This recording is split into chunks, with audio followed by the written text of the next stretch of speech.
हाँ, अभी तो लॉकडाउन तो इधर भी हो ही गया है।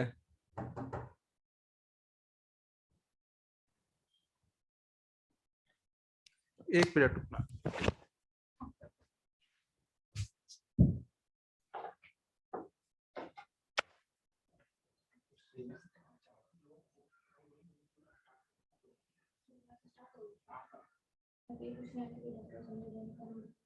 हाँ, लॉक।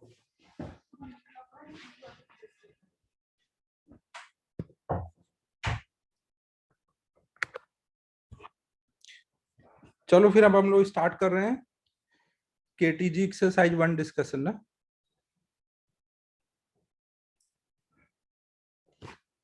हाँ, सिद्धार्थ 10:15 की क्लास थी, तब तक हम लोग कुछ पढ़ नहीं रहे थे, ऐसे ही बस टाइम पास कर रहे थे।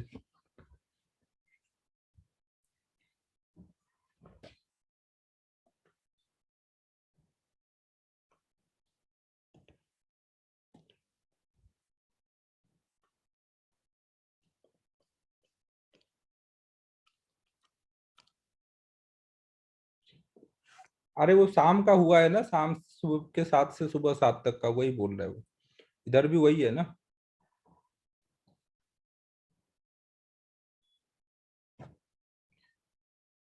चलो फिर बताना शुरू करो ना, केटीजी में एक्सरसाइज 1 में क्या क्या डाउट है।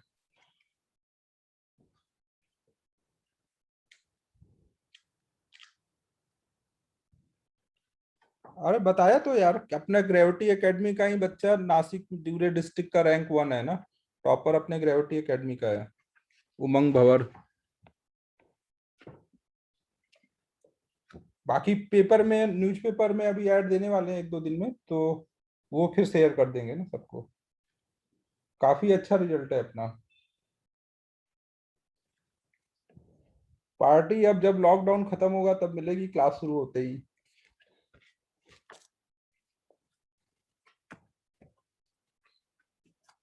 पिज्जा की नहीं, वो छोटू वाला जो वड़ा पाव होगा उसकी पार्टी मिलेगी, इंडियन बर्गर की। तो चलो अब बताना शुरू करो।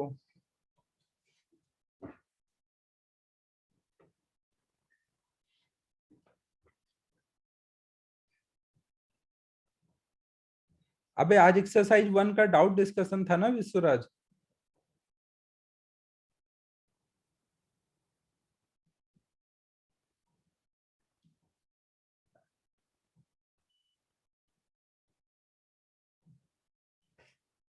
ये क्या होता है फरारी? चलो बच्चों, टाइम नहीं पास करो यार, मेरा कोर्स बहुत पीछे हो रहा है, अब मुझे टेंशन हो रही है, तुम लोग टाइम पास करते रहते हो। चलो मुझे डाउट बताओ।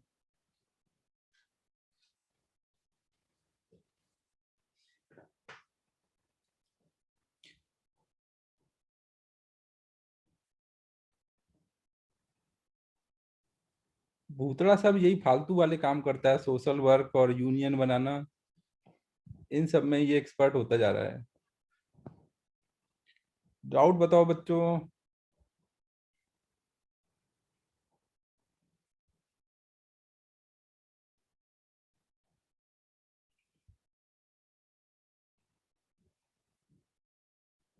अबे उसे फरारी नहीं, वो फरारी नहीं, मतलब अपनी कार देने की बात हुई थी, बट अंडर 10 रैंक पर, अंडर 10 रैंक AIR पे बात हुई थी वो। कुछ भी।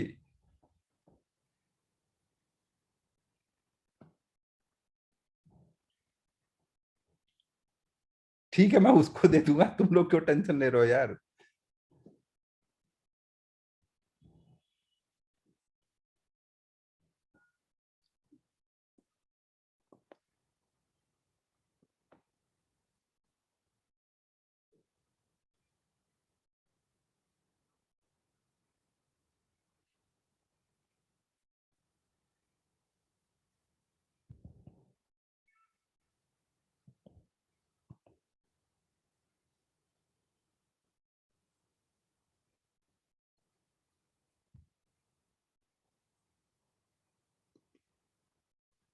यार तुम लोग क्या बातें कर रहे हो, मुझे कुछ समझ नहीं आ रहा है।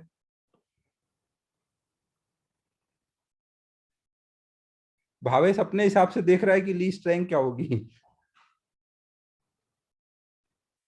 हाँ फोटो देखा ना, इस बार मैंने अच्छे से खिंचाया था यार।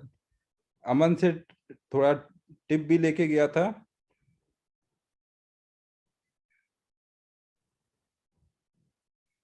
अबे चवन, बताया तो भाई, अपने क्लास की रैंक फर्स्ट आई है पूरे नासिक में।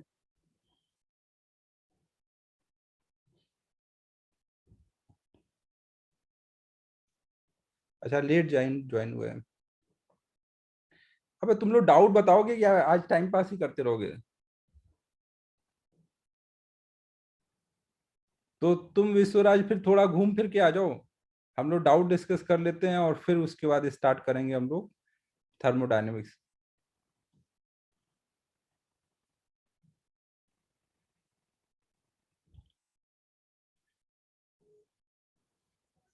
अभी ये रैंक नहीं आती भावेश, अभी परसेंटाइल आता है ना, जो टॉपर है उसका परसेंटाइल 99.86 कुछ है।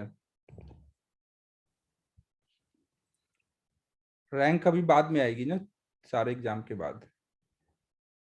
चलो 17 है डाउट।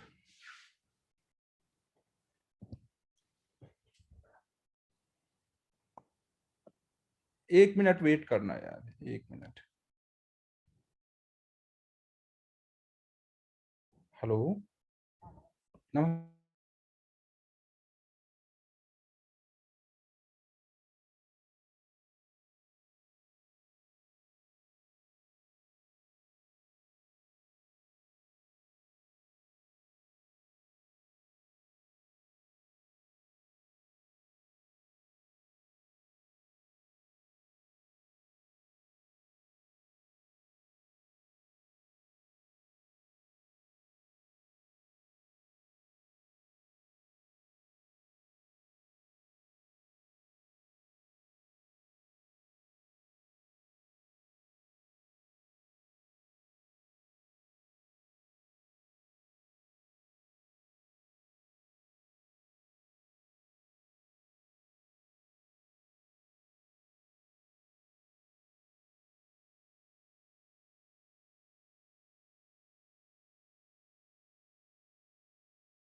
चलो बच्चों, फिर अब डाउट डिस्कशन स्टार्ट करते हैं ना।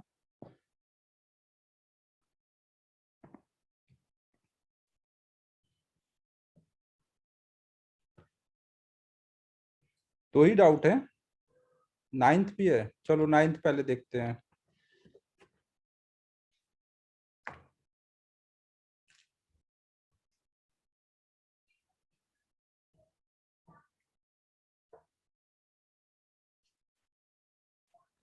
नाइन्थ में देखो क्या है, which of the following is correct for the molecules of gas in thermal equilibrium. Thermal equilibrium में पूछा जा रहा है कि कौन सा सही है ना। हमने देखो देखा था कि कोई भी कंटेनर लोगे तो उसमें जो मॉलिक्यूल्स होंगे वो कितनी कितनी स्पीड से मूव करते हैं। जीरो से लेकर के इंफिनिटी के बीच में सारी स्पीड से मूव करते हैं ना। सलोनी समझ आ रहा है मैं क्या बोल रहा हूँ?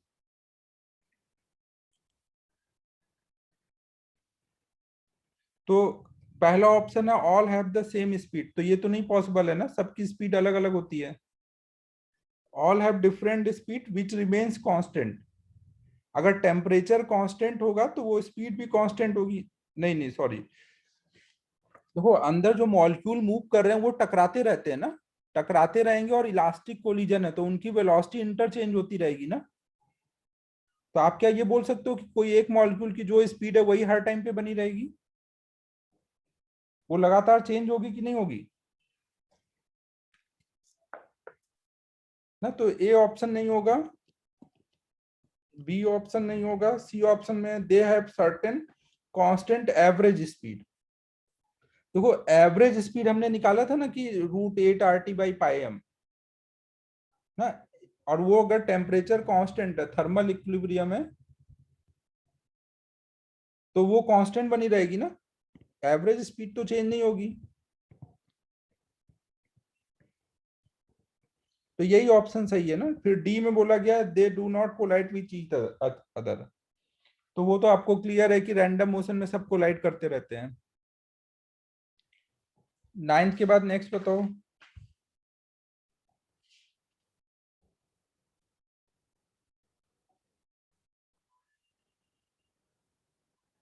टेंथ वाला। हाँ, टेंथ में देखो मैंने बताया था ना, जो भी वेक्टर क्वांटिटी होती है उनका एवरेज हमेशा रैंडम मोशन में कितना आएगा। टेंथ में मॉलिक्यूल इधर उधर रैंडम मूव कर रहे हैं ना। नहीं, मोल्स पे डिपेंड नहीं करेंगी ना, ये लार्ज नंबर ऑफ सैंपल के लिए ही बात हो रही है ना, लार्ज नंबर ऑफ सैंपल के लिए मोल्स कुछ भी हो। तो जब आप एवरेज मोमेंटम निकालोगे तो वेक्टर एडिशन जीरो आएगा ना।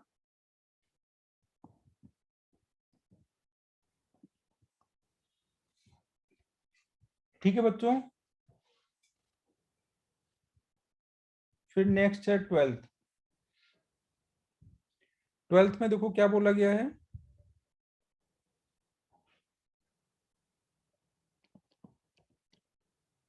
Figure shows graph of a pressure versus density for an ideal gas at two temperature। ना हमें P का और डेंसिटी का ग्राफ बनाना है एट कांस्टेंट प्रेशर, नहीं सॉरी, एट कांस्टेंट टेम्परेचर। तो आपको पता है पीवी इक्वल टू क्या होता है, एन आर टी। और इसको हम ऐसे लिख सकते हैं ना, एन को क्या लिख सकते हैं, एन को हम लिख सकते हैं, अगर टोटल मास डब्लू है तो डब्लू बाई एम लिख सकते हैं, जहां डब्लू क्या है, टोटल मास। हाँ, एम बाई एम लिख सकते हैं, स्मॉल एम वहां पे फिर टोटल मास होगा ना। टोटल मास हम लोगों ने सिंबल फिक्स कर रखा है ना, स्मॉल एम से हम लोग मॉलिक्यूलर मास दिखा रहे हैं, कैपिटल एम से मोलर मास, और डब्लू से टोटल मास।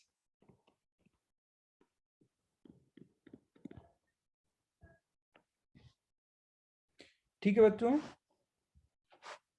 तो यहाँ पे देखो क्या हो जाएगा, P equal to W by volume को इधर ले आओ, total mass of gas upon total volume, ये क्या हो जाएगा, डेंसिटी हो जाएगा ना। समझ आ रहा है ये सबको, total mass upon total volume ना, कोई भी कंटेनर में जो भी टोटल मास है उसको टोटल वॉल्यूम से डिवाइड करोगे तो क्या आ जाएगा, डेंसिटी बन जाएगी ना। अब आपको पी और रो का ग्राफ ड्रॉ करना है ना, तो ये वाला टर्म क्या बन जाएगा पूरा, ये वाला हमारा उसका स्लोप बन जाएगा ना, P equal to R T by M into रो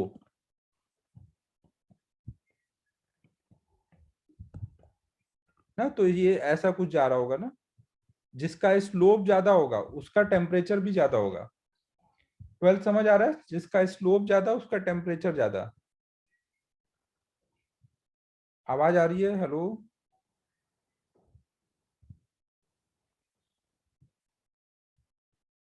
तो अब आप ट्वेल्थ में देख सकते हो कि T1 का स्लोप ज्यादा है ना, दो ग्राफ दिए हुए हैं आपको,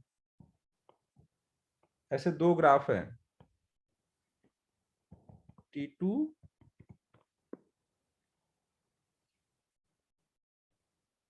वॉल्यूम को m बाई रो, हाँ वो भी लिख सकते हो, एक ही बात है। प्रथम टोटल मास अपॉन वॉल्यूम को रो लिखो, या v को ऐसे लिख लो, वही सेम चीज आ जाएगी।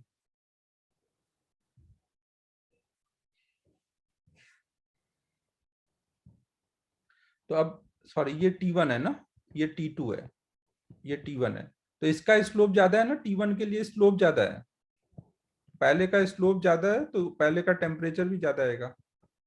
ट्वेल्थ सबको क्लियर है।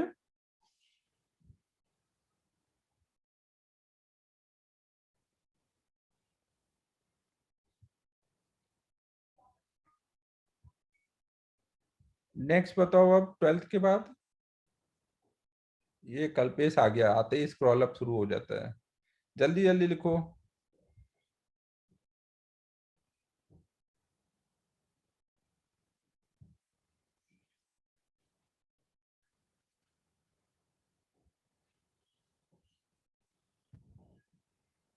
ये भी लिख लो भाई जल्दी। 16th फिर देखते हैं।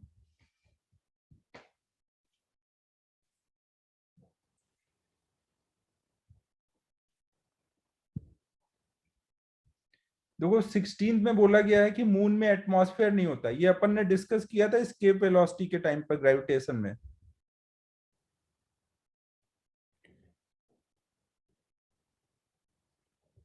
16th में आपको पता है कि कोई भी प्लैनेट पर अगर कोई मॉलिक्यूल को फेंका जाए और अगर उसकी वेलोसिटी एस्केप वेलोसिटी के बराबर है या उससे ज्यादा है, अगर वी एस्केप से ज्यादा है तो पार्टिकल चला जाएगा ना। और मून पे जो एटमॉस्फेयर के मॉलिक्यूल की आरएमएस स्पीड होती है वो ग्रेटर देन एस्केप वेलोसिटी होती है, तो वहां के सारे मॉलिक्यूल एस्केप कर जाते हैं। तो इसलिए ए ऑप्शन हो जाएगा ना, वहां पे कोई एटमॉस्फेयर रुक ही नहीं पाएगा। 16 क्लियर है।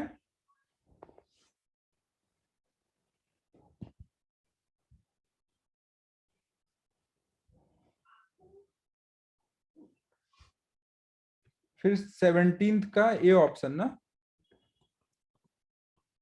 17th में बोला गया देखो, एब्सोल्यूट 0 डिग्री टेम्परेचर, मतलब केल्विन स्केल पर 0 degree is not a zero energy temperature. देखो 0 केल्विन पे सारी की सारी एनर्जी जीरो हो जाएगी ना। काइनेटिक एनर्जी आप क्या लिखते हो, NF/RT/2। अगर टी जीरो डालोगे तो एनर्जी भी क्या हो जाएगी, जीरो। मतलब एब्सोल्यूट जीरो पे सारा का सारा मोशन बंद हो जाता है ना। तो वो क्या हुआ फिर, जीरो एनर्जी वाला टेम्परेचर हुआ ना। तो इसमें बोला गया नॉट जीरो एनर्जी टेम्परेचर। तो ये ऑप्शन गलत है ना। आपको कौन सही बताना है ना, क्या क्या आंसर है इसका। ये ट्रू दिया है।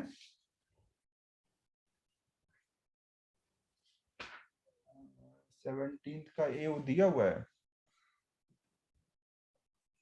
Absolute 0 degree temperature.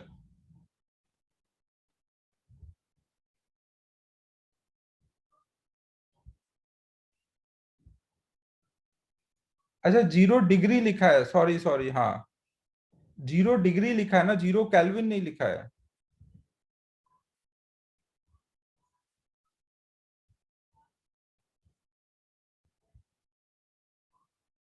ये 0 डिग्री लिखा है ना, या एब्सोल्यूट 0 डिग्री का मतलब, एक मिनट यार।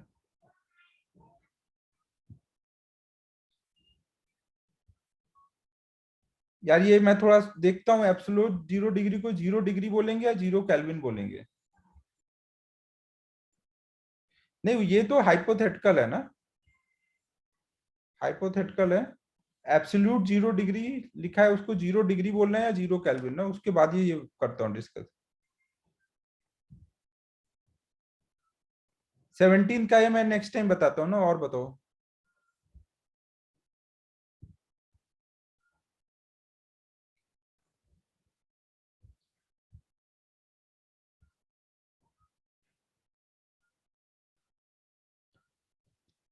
21 देखो।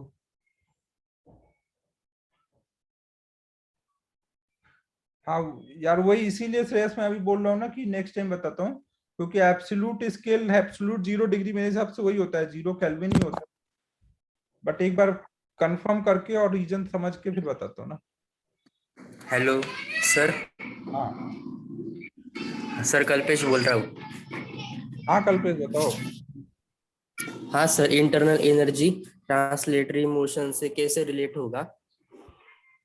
इंटरनल एनर्जी देखो, जो अपन ने ये देखा हुआ है ना, U = NF/RT/2, ये कौन सी वाली एनर्जी होती है, ट्रांसलेशनल काइनेटिक एनर्जी ट्रांस होती है ना। सॉरी, ये रैंडम मोशन की वजह से जो एनर्जी होती है वो होती है ना। तो वो रैंडम मोशन में क्या है, मोशन हो रहा है ना, तो वो सारी उसकी रैंडम मोशन वाली एनर्जी होती है। तो और उसी को हम इंटरनल एनर्जी बोलते हैं ना।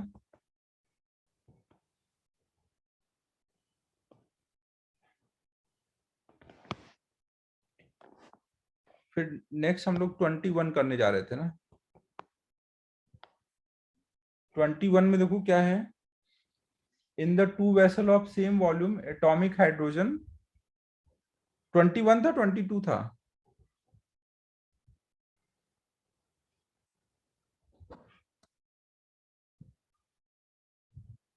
दोनों है, ठीक है। In two vessel of same volume, दो वेसल दिए गए हैं,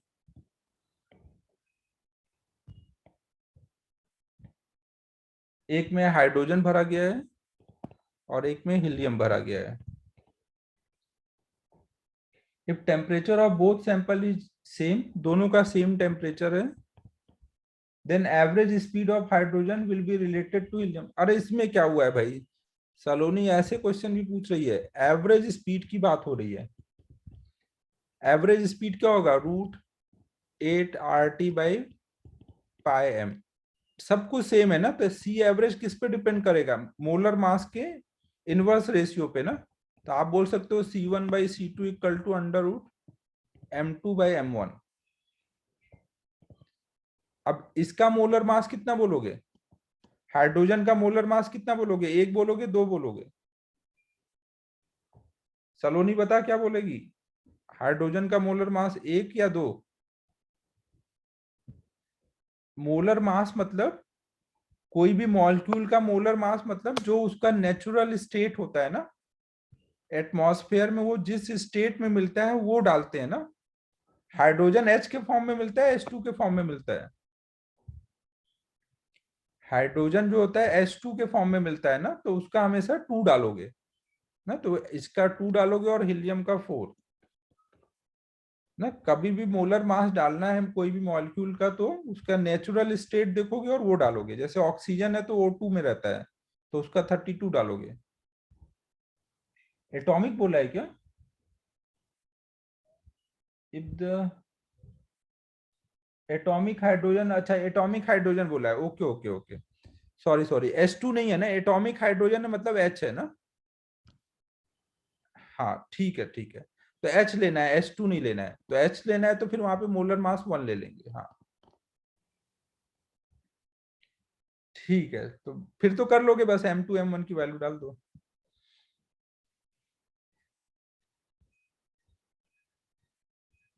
हाँ सी आएगा ना, यहाँ पे जब M2 डालोगे तो 4 आउट डालोगे, इसको 2 ले रहे हैं, इसको 1 ले रहे हैं ना, तो ये 4/1 तो 2 आ जाएगा। सी आना चाहिए ना।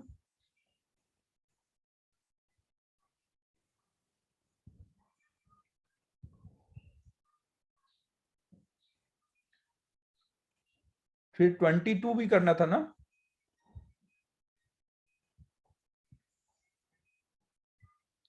वो एवरेज के लिए लिखते हैं ना, कई बार एवरेज वैल्यू निकालना होगा कोई भी चीज का तो ऐसे लिख देते हैं। एवरेज का सिंबल है ना, सी एवरेज भी लिख सकते हैं या फिर ऐसे भी लिख सकते हैं।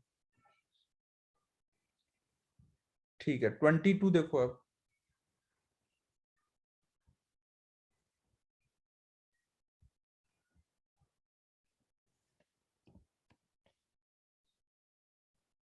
Root mean square velocity of a particle is v at pressure p, if pressure is increased 2 times then the RMS velocity will be। अरे यार ये 22 किसने पूछा है, ये तो सीधे भाई फॉर्मूला है ना, P equal to 1/3 mn/v into CRMS का स्क्वायर।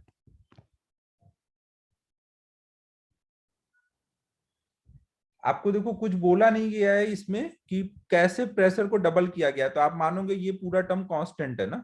आप ये मानते हुए प्रेशर को अगर डबल कर रहे हो तो ये क्या होना चाहिए,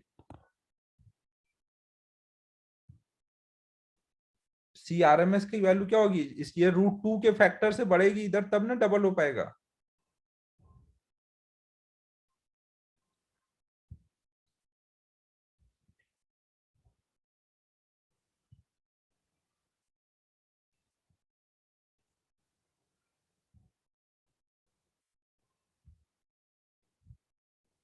हाँ सलोनी करो अनम्यूट, 1 मिनट रुक जाओ।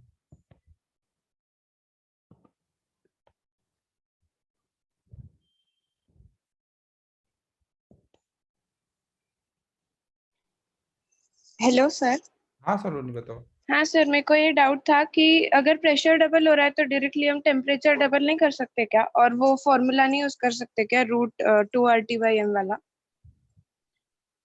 एक्चुअल में कुछ बताया नहीं है यहाँ पे इस क्वेश्चन में कि कैसे प्रेशर को डबल किया गया है। वॉल्यूम कांस्टेंट है, चेंज हो रहा है।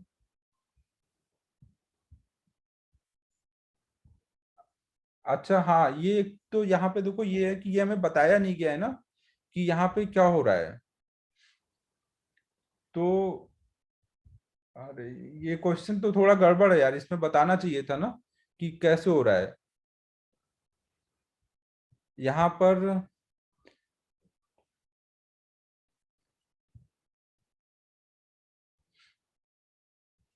देखो CRMS = हम लोग ये लिखते हैं ना √3 RT/m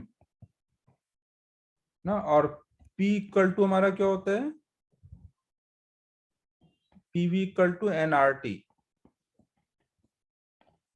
तो RT की जगह हम लोग लिख सकते हैं, हाँ वो भी लगा सकते हैं, वो भी लगा सकते हैं, लेकिन हाँ हाँ इससे भी लिख सकते हैं P = ρ RT/m से RT/m की जगह लिख सकते हैं P/ρ।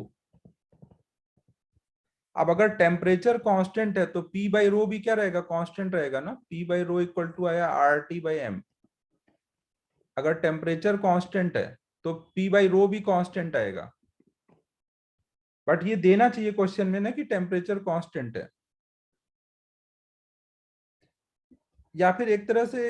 हाँ नहीं नहीं, सही है सही है सही है क्वेश्चन। देखो क्वेश्चन में ये बोला गया है ना एक तरह से कि अगर हम P को चेंज कर रहे हैं तो T पे क्या इफेक्ट पड़ेगा, अगर हम P को चेंज कर रहे हैं तो T पे क्या इफेक्ट पड़ेगा। नहीं बताना ही पड़ेगा यार, नहीं होगा उसके बिना ना। ये बताना ही पड़ेगा कि टेम्परेचर कांस्टेंट है फिर P को चेंज कर रहे हैं तो क्या होगा ना। ठीक है बच्चों, क्वेश्चन में ये लिखना पड़ेगा कि at constant temperature pressure is doubled, then what will be RMS velocity ना। एट कांस्टेंट टेम्परेचर ऐड करना पड़ेगा क्वेश्चन में।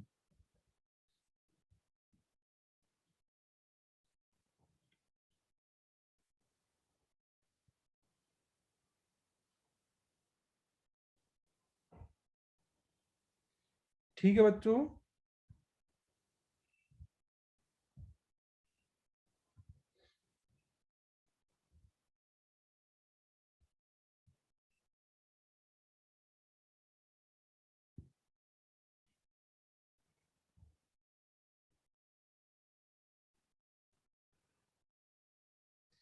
श्रेयस वो देखता हूँ एक बार फिर बताता हूँ ना, अभी जल्दीबाजी मत कर। 22 समझ लो सभी, 22 में करेक्शन कर लो ना, एट कांस्टेंट टेम्परेचर ऐड कर लो।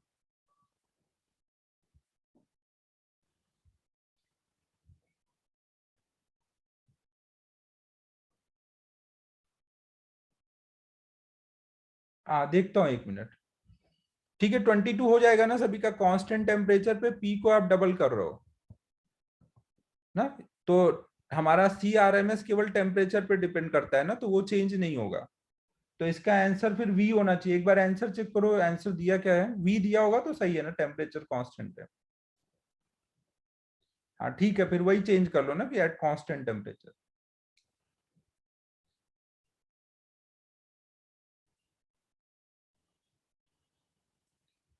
ठीक है नेक्स्ट बताओ अब।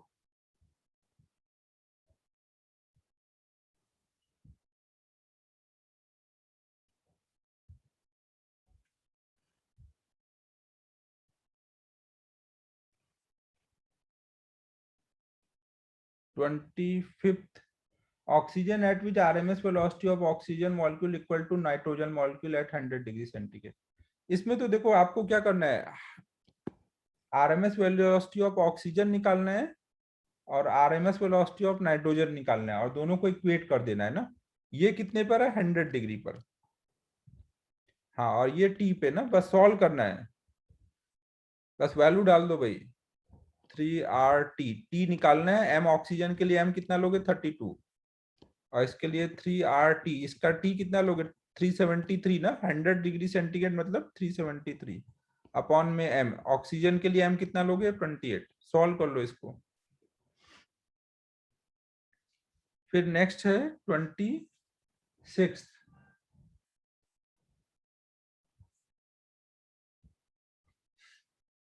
ये हम लोगों ने 25 देखा अभी।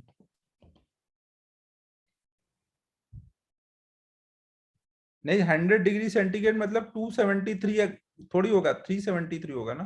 केल्विन में चेंज करके डालो। Suppose a container is evacuated to leave just one molecule of gas in it. Let Vmp V average represents the most probable speed and RMS then। देखो ये बोला जा रहा है, एक हमने कंटेनर लिया और कंटेनर में एक ही मॉलिक्यूल है। अब एक ही मॉलिक्यूल है तो वो क्या हो रहा होगा, रैंडम इधर उधर मूव कर रहा होगा। तो यहाँ पे एवरेज स्पीड जो होगी, मोस्ट प्रोबेबल स्पीड होगी, वो सेम होगी अलग अलग होगी?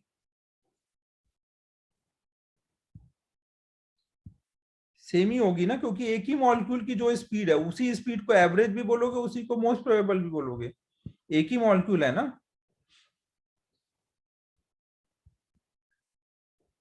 मोस्ट प्रोबेबल मतलब जो ज्यादातर मॉलिक्यूल की स्पीड होती है। अब मॉलिक्यूल ही एक है तो उसी की स्पीड को मोस्ट प्रोबेबल बोलोगे, और वही को एवरेज भी बोलोगे, वो सेम स्पीड से मूव करता रहेगा। ठीक है, 26 क्लियर है।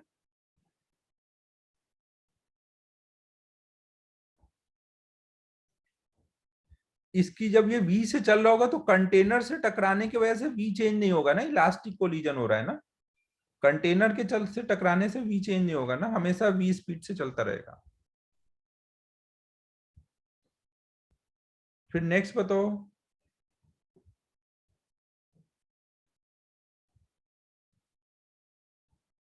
Twenty seventh.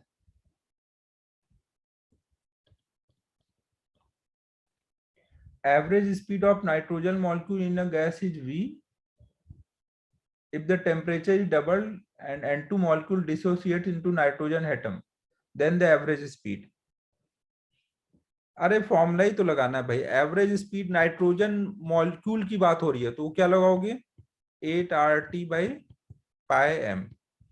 तो बाद में क्या हुआ, जब नाइट्रोजन डिसोसिएट हो गया तो N2 से N बन गया है ना। N के लिए निकाल रहे हो तो आप वहां पे क्या करो, टेम्परेचर को डबल कर दे रहे हो। और मोलर मास अगर पहले m था तो अभी कितना होगा, m/2 हो जाएगा ना। पहले अगर वो m था तो अभी n/2 हो जाएगा। तो ये 2 ऊपर जाएगा तो 2 × 2 4, 2 बाहर आ जाएगा ना। पहले वाले का डबल हो जा रहा है।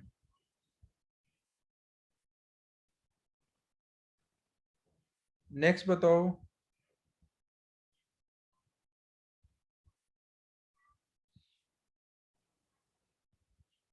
37।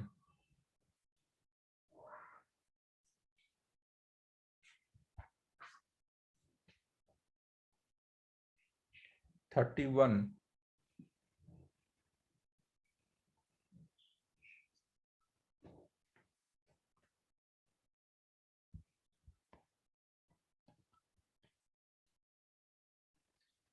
एवरेज ट्रांसलेशनल एनर्जी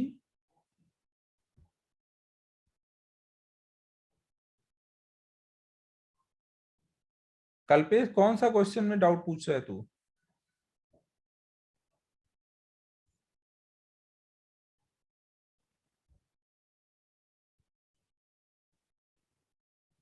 V0 8 से मल्टीप्लाई, कहाँ पे V0 है, कहाँ पे 8 है, किसकी बात चल रही है?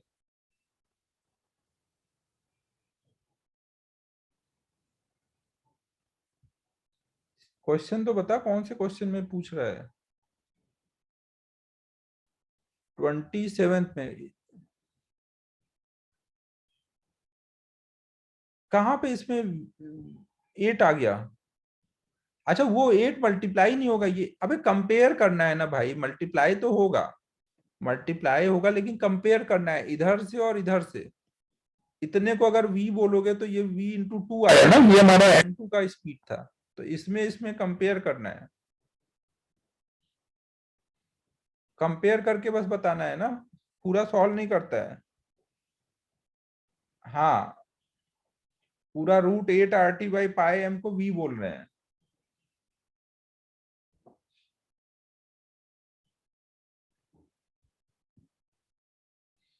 ठीक है, नेक्स्ट कौन सा है?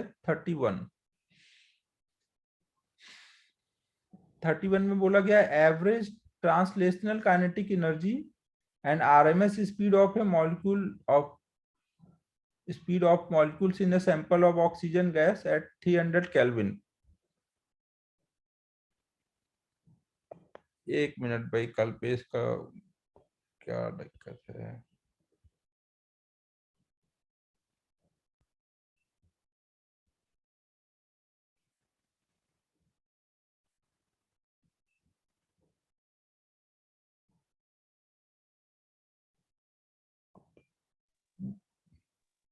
बताओ कल्पेश, क्या दिक्कत है?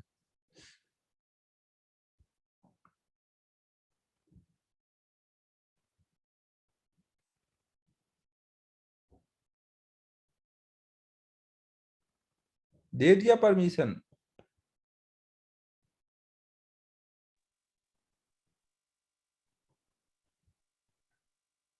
बोलो।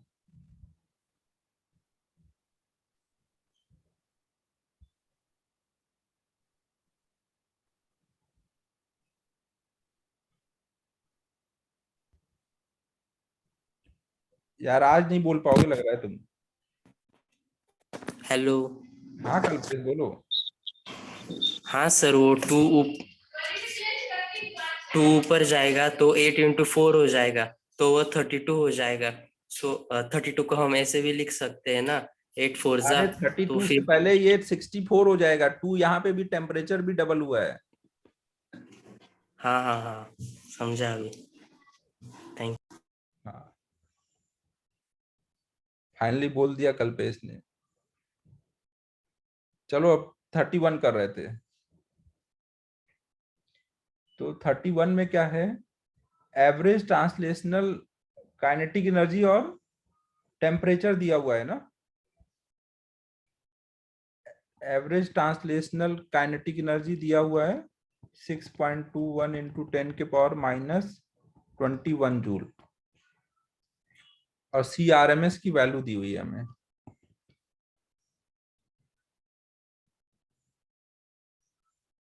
Four eight four. ठीक है, तो इन्हीं वैल्यू की वैल्यू 600 केल्विन पे पूछी गई है। अगर 300 केल्विन पे दिया है तो 600 केल्विन पे क्या हो जाएंगी? ये किसने पूछा है? 31 प्रथम ने पूछा था। प्रथम बेटा कहाँ हो? इसमें क्या डाउट है? टी टेम्परेचर पे अगर काइनेटिक एनर्जी पता है तो टेम्परेचर डबल होगा तो काइनेटिक एनर्जी क्या होगी? काइनेटिक एनर्जी क्या रहती है? यही रहती है ना। ट्रांसलेशनल काइनेटिक एनर्जी में एफ की वैल्यू 3 डाल देते हो। ट्रांसलेशनल डिग्री ऑफ फ्रीडम कितने रहते हैं? 3। तो काइनेटिक एनर्जी किस पे डिपेंड करती है? टेम्परेचर पे ना। टेम्परेचर डबल करोगे तो काइनेटिक एनर्जी भी डबल हो जाएगी। और RMS वेलोसिटी का टेम्परेचर से क्या रिलेशन है? √T ना। तो अगर डबल करोगे तो √2 के फैक्टर से बढ़ेगा ना। T को 2T करोगे तो यहाँ √2 के फैक्टर से CRMS बढ़ जाएगा।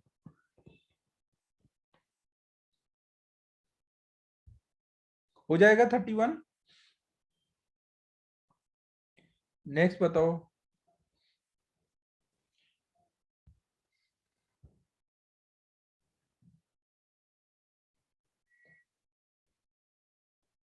यू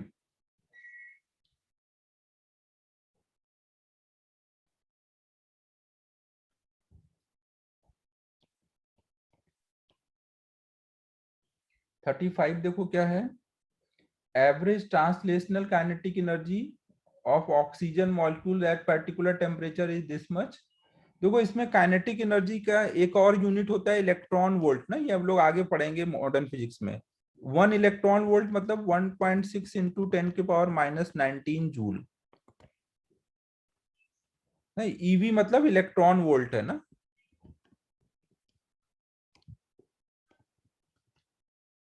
अबे अमन क्यों क्यों हंस रहा है, क्या हो गया?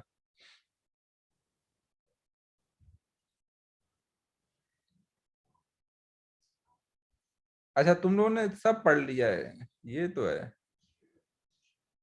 एमके सर सब पढ़ा देते हैं फटाफट। ओके। तो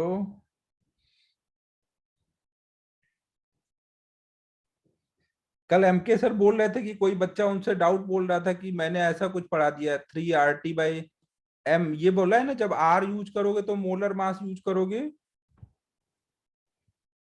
और 3 kT/m जब नीचे ऊपर के होगा तो नीचे मॉलिक्यूलर मास यूज करोगे। ये बताया हुआ है ना। उनसे पता नहीं कौन सा बच्चा कुछ बोल रहा था, एसवाई सर ने बोला नहीं यहाँ कैपिटल एम यूज करना है।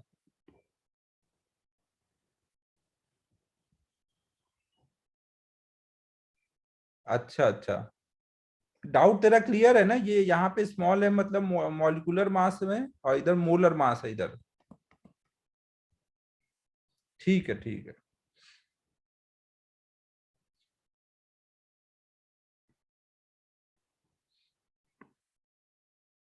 ठीक है ओके ओके। तो देखो हमें यहाँ पे इस क्वेश्चन में 35 में क्या बोला गया है, ऑक्सीजन की हमें एनर्जी दी हुई है कोई टी टेम्परेचर पे, तो नाइट्रोजन की बतानी है सेम टेम्परेचर पे। तो इसमें तो क्या ही हुआ यार, एक्सरसाइज 2 के डाउट यार सीधे आज उसका लेने वाला हूँ ना 3 बजे, हीट ट्रांसफर का। ट्रांसलेशनल काइनेटिक एनर्जी हमें पता है, ट्रांसलेशनल काइनेटिक एनर्जी में 3 डिग्री ऑफ फ्रीडम लेंगे ना, सॉरी एफ की वैल्यू 3 डाल देंगे ना।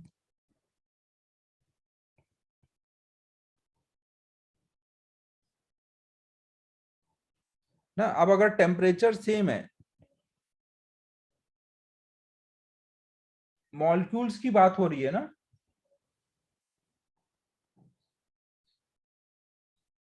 मॉलिक्यूल की बात हो रही है ना, तो यहाँ पे आप के यूज कर सकते हो। नंबर ऑफ मॉलिक्यूल नहीं बताया, मतलब एक ही मॉलिक्यूल लेकर के बोलोगे, टी सेम है तो नंबर तो एनर्जी भी सेम रहेगी।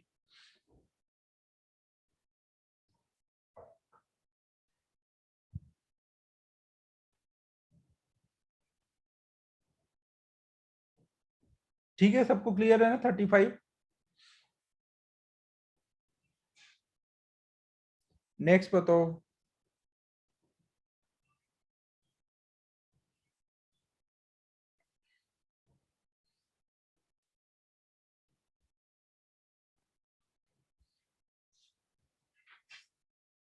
फोर्टी, 40 में देखो क्या है,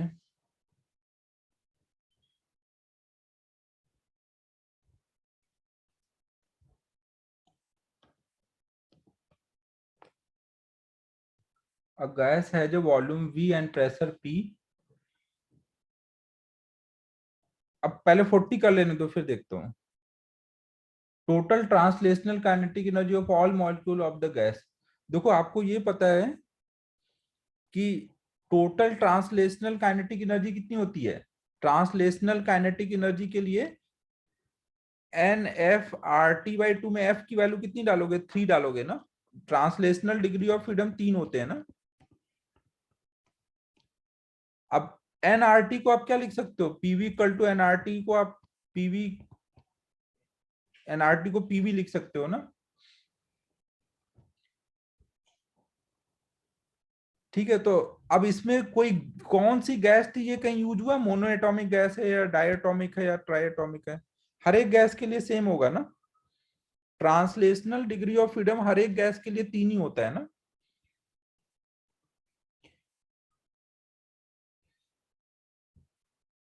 हाँ ठीक है, फिर नेक्स्ट अब कौन सा बोल रहे थे, 38?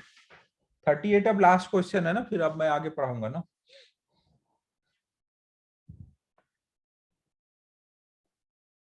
केटीजी का सारा इन चैप्टर भी हो गया है ना डिस्कस?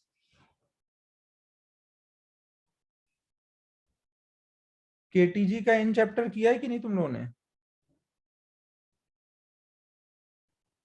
अरे वो भी करना है भाई, वो एक्सरसाइज 1 दे दिया मतलब इन चैप्टर तो करना ही है। इन चैप्टर और सारे इलुस्ट्रेशन, ठीक है। तो अब कर डालना ना, जो भी चैप्टर कंप्लीट हो रहा है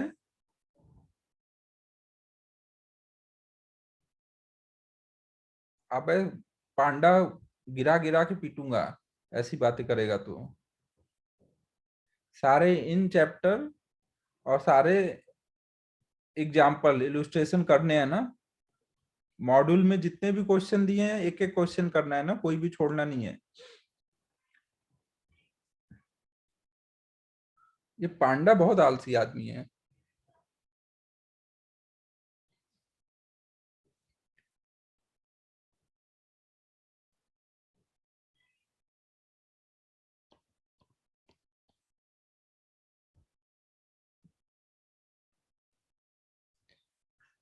साक्षी आज अभी हम लोग ये वाला कर रहे हैं एक्सरसाइज 1 इन टेक्स्ट के, फिर नेक्स्ट टाइप कर लेंगे ना, थोड़ा पढ़ा भी लेने दो। हो गया क्या 38? ठीक है, वेरी गुड। तो अब हम लोग स्टार्ट करते हैं वापस से प्रोसेस के बारे में, लास्ट टाइम हम लोग देख रहे थे ना, वो स्टार्ट करते हैं। ठीक है बच्चों,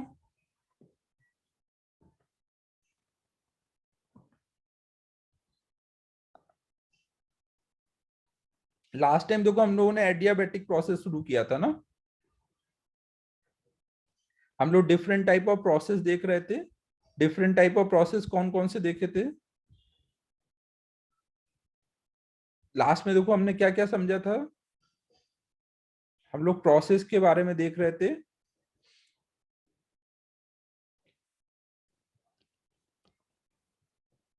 प्रोसेस में हमने एक तो देखा था isobaric process, isothermal process,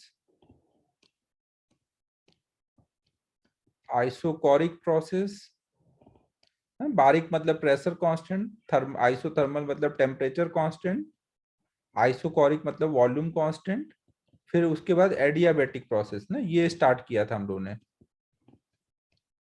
adiabatic process मतलब जहां पे Q0 याद है सभी को? हाँ, तो यार वन नोट में एक तो फायदा है यार, पुराना जो भी नोट है सब एक जगह ही लिखा हुआ है, फिर से लिखना नहीं पड़ेगा। तो हम लोगों ने देखो ये स्टार्ट किया था ना एडियाबेटिक प्रोसेस में, Q0 होगा और इस प्रोसेस की इक्वेशन क्या आएगी, PV gamma equal to constant. ये अभी मुझे डिराइव करना है ना, मैंने अभी डायरेक्ट लिख दिया है। हाँ, बस स्पॉटलाइट नहीं है, यही एक दिक्कत होती है, तो इसके लिए हाइलाइटर यूज करना पड़ रहा है, ये एक दिक्कत है। अदरवाइज तो फायदे तो बहुत हैं इसके। तो हाँ इंपॉर्टेंट है स्पॉटलाइट, फायदा तो रहता है यार। इंक चेंज करूं क्या? अच्छा कर लूंगा, थोड़ा उसको डार्क कर दूं क्या, दिख नहीं रहा है?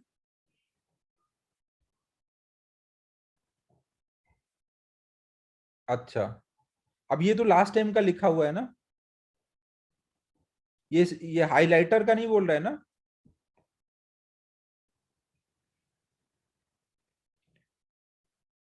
ठीक है, तो ये हमने देखो प्रोसेस की इक्वेशन देख ली थी ना।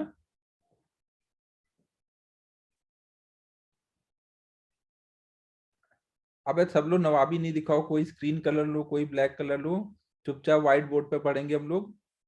यार जूम वाले व्हाइट बोर्ड पे वो कुछ दिक्कत आ गई है यार, पेन चल नहीं रहा है, मैंने ट्राई किया था। देखो दिखाता हूँ तुम लोग को क्या दिक्कत आ रही है, देखो ये देखो इस पे लिख रहा हूँ ना, ये देखो सही से लिख ही नहीं जा रहा है, ये देखो कैसे लिख के आ रहा है। सब ये अपडेट किया उसके बाद से दिक्कत आ गई है, जूम ने पता नहीं क्या अपडेट कर दिया, सही से स्मूथ नहीं है अब। अरे मालिक सही से लिख रहा हूँ, देखो देखो ये एकदम सही से लिख रहा हूँ।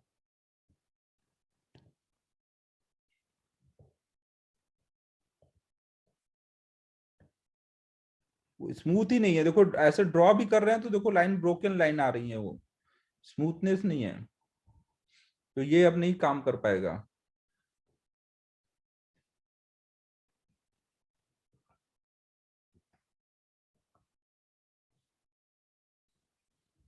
Black board and Galaxy colour. तो यार अब वो देखना पड़ेगा मुझे कि कहाँ से वो सब चेंजेस आएंगे।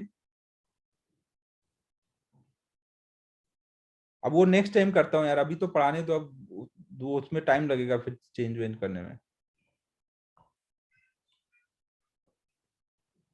चलो अब देखो ये बस हो गया, अब तुम लोग की बातें सुन ली, अब देखो इधर।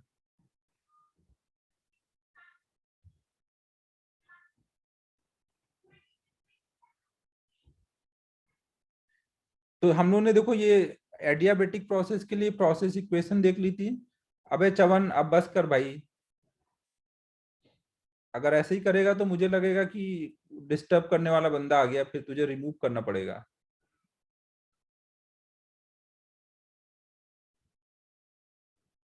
और प्रोसेस इक्वेशन को हम लोग पीवी की जगह ऐसे टीवी के टर्म में भी लिख सकते हैं, या फिर पीटी के टर्म में भी लिख सकते हैं ना। इसको आप चाहे तो पीटी के टर्म में भी चेंज कर सकते हो ना, सिचुएशन के अकॉर्डिंग। अगर इसको पीटी के टर्म में चेंज करना होगा तो हम कैसे कर लेंगे, वॉल्यूम को लिख देंगे पीवी इक्वल टू एनआरटी से क्या लिख सकते हैं, एनआरटी बाई पी के पावर गामा। तो ये आ जाएगा P one minus gamma into T के पावर गामा इक्वल टू कुछ नया कांस्टेंट। ठीक है, तो ऐसे भी लिख सकते हैं ना, पीटी के टर्म में देख लिया, इनका भी डेरिवेशन देख लेंगे ना प्रोसेस इक्वेशन का। फिर देखो दूसरा हमने देखा था कि इंडिकेटर डायग्राम कैसे बनेगा। हाँ श्रेय समझा रहा हूँ, इंडिकेटर डायग्राम कैसे बनेगा ना। इंडिकेटर डायग्राम के लिए पी और वी का अगर हम डायग्राम बना रहे हैं, पी और वी का ना, पी और वी का अगर हम डायग्राम बना रहे हैं तो देख लो जब v की वैल्यू टेंडिंग टू जीरो होगी तो p टेंडिंग टू इनफाइनाइट होगा ना। तो ये यहाँ पे दिखाया है, जब v टेंडिंग टू जीरो है तो p टेंडिंग टू इनफाइनाइट है। चवन अभी आगे आगे नहीं भागो, वो अभी आगे बताऊंगा ना। ये पहले से पढ़े होने का बहुत नुकसान भी होता है। और जब v टेंडिंग टू इनफाइनाइट हो जाएगा ना, जब v टेंडिंग टू इनफाइनाइट हो जाएगा तो p टेंडिंग टू जीरो हो जाएगा, तो वो ऐसे ग्राफ दिखाया हुआ है। समझ आ रहा है सभी को, इंडिकेटर डायग्राम था। फिर उसके बाद हमने वर्क निकाला था ना, वर्क निकालने के लिए क्या करना होगा, इंटीग्रल पी डीवी हमेशा फॉर्मूला। पी की वैल्यू हमने ऊपर से डाल दी ना, पी की वैल्यू यहां से डाल दी है, कांस्टेंट अपॉन वी के पावर गामा इंटू डीवी। और अब इसको वी के पावर गामा को ऊपर लेके जाएंगे, ये आ जाएगा, इंटीग्रेट करेंगे, इंटीग्रेट करने के बाद सी को अंदर लेके जाना है, अंदर ले जाओगे और वन माइनस गामा को आप लिख सकते हो V two upon V two के पावर गामा। ये बात समझो, ऐसे लिख सकते हो। फिर c अपॉन में v2 के पावर गामा को क्या लिखोगे, c अपॉन v के पावर गामा। यहां देखो ये दिख रहा है, यहाँ पे बात चल रही है।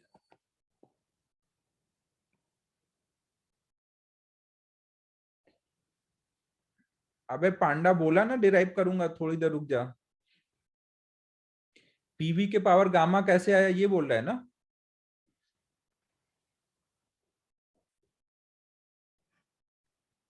हाँ तो ये यार 4 बार बोल चुका, आज डिराइव करूंगा, अभी डिराइव करूंगा, फिर पूछ रहा है कि कैसे आया। 5वीं बार बोल दिया अभी डिराइव करूंगा, आप शांत रहे थोड़ी देर देख। तो अब देखो हम लोग क्या लिख देंगे, c अपॉन वी टू के पावर गामा ना, इसको हम लोग क्या लिख लेंगे, यहां से देखो p2 लिख लेंगे ना, p2 लिख लेंगे ना। और ऐसे यहाँ पे c अपॉन में v1 के पावर गामा को p1 लिख देंगे, तो इससे हमें ये आ जाएगा।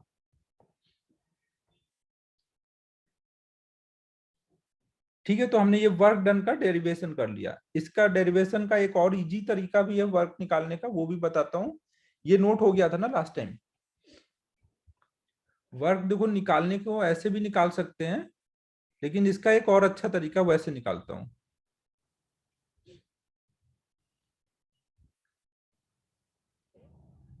तो अब देखो एडियाबेटिक प्रोसेस के लिए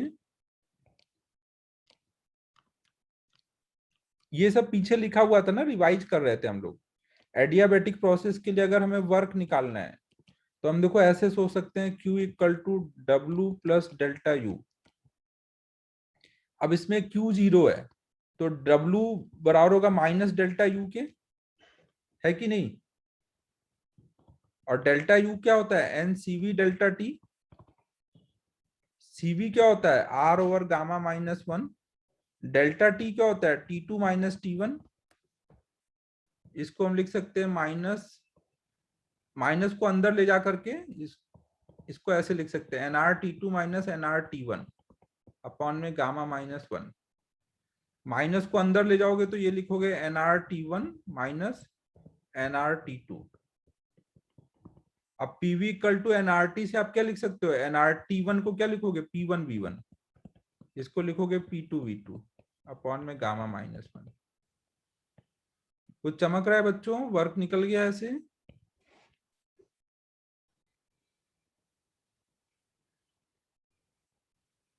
मुझे पता है पांडा तू आलसी आदमी, इसीलिए पहले लॉन्ग वाला मेथड बताता हूँ फिर इजी वाला।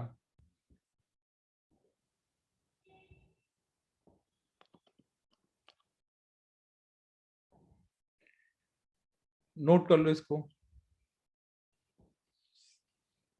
वो बताना भी जरूरी है कि आपको आइडिया रहे कि कभी कोई प्रोसेस आ जाए तो वर्क निकालने के लिए क्या सोचना रहता है।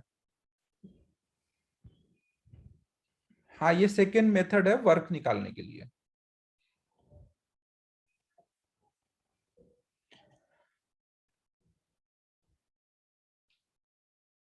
NR_T1 को P1V1 लिखेंगे, ये क्लियर है ना? P1V1 equal to NR_T1, PV equal to NRT लगाया है। जरूरत तो भावेश जिंदगी में बहुत सारी चीजों की नहीं रहती है, बट करना पड़ता है।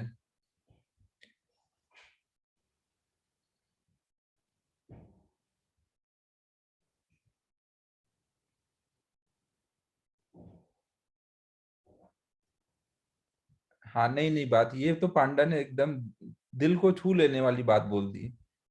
पांडा को हम लोग अब आलसी नहीं बोलेंगे यार, पांडा इतनी मेहनत करके आता है।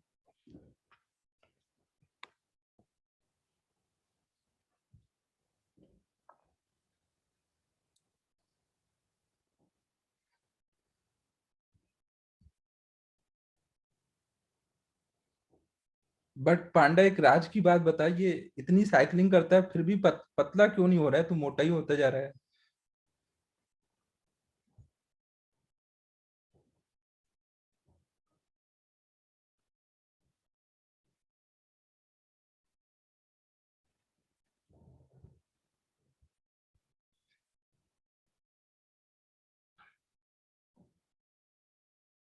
इतना 6 किलोमीटर साइकिलिंग में तो आदमी की हालत खराब हो जाए, सारा वेट ही खत्म हो जाए।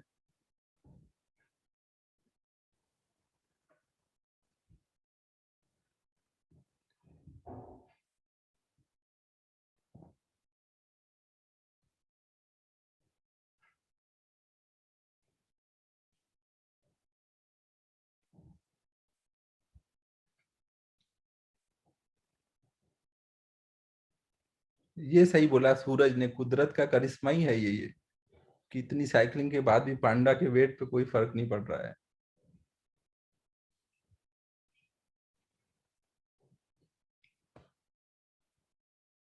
हाँ, ये भी सूरज सही बोल रहा है यार। वहां से साइकिलिंग करके आता होगा, फिर एक बड़ा पाव दबाता होगा, फिर आता होगा ऊपर।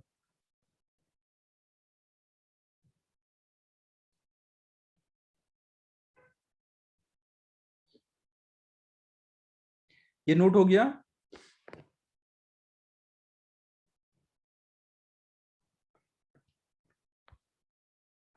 हाँ, वही है प्रथम, जितना आउट गोइंग है उतना इनकमिंग ये बराबर कर दे रहा है। बट एक चीज क्लियर है कि अब हम लोग पांडा को आलसी नहीं बोलेंगे।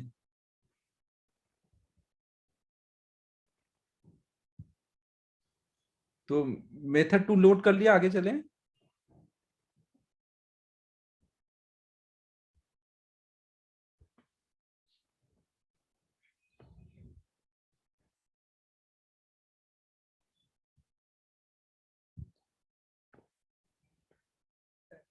यार ये तो मैं बोलता हूँ लेकिन सब लोग मेरी बात से सहमत रहते हैं, तो अब मैं भी बोलूं तो तुम लोग याद दिला देना कि पांडा आलसी नहीं है।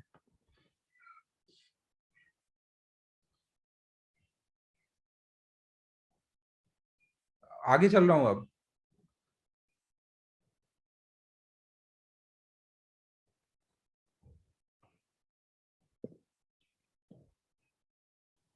यार ऑनलाइन में तो फाइन वाइन कैसे ले पाओगे? पार्टी यार जब ऑफलाइन क्लास होती तो तुम लोग को आज ही पार्टी मिलती अच्छी वाली। बट तुम लोग की किस्मत ही गड़बड़ है यार। पार्टी तुम लोग को अब तक मिल नहीं पाई। हर साल रिजल्ट आने पर पार्टी मिलती है अच्छी। तुम लोग आज के दिन घर पे ही पड़ रहे हो।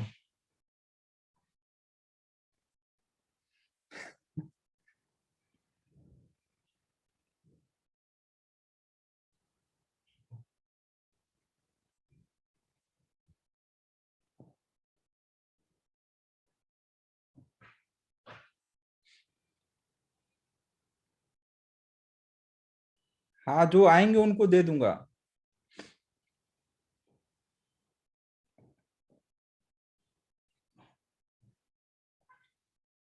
भूतड़ा तो खुश हो रहा होगा, ये तो वहीं बैठा होगा। बोल नहीं रहा है कि मैं बैठा हूँ। क्लास के बाद आऊंगा मैं। अबे सब मत आ जाना भाई, वो अभी सब नोटिस आया हुआ है कि कोचिंग बंद रखने हैं, इतने लोग आएंगे तो दिक्कत आ जाएगी।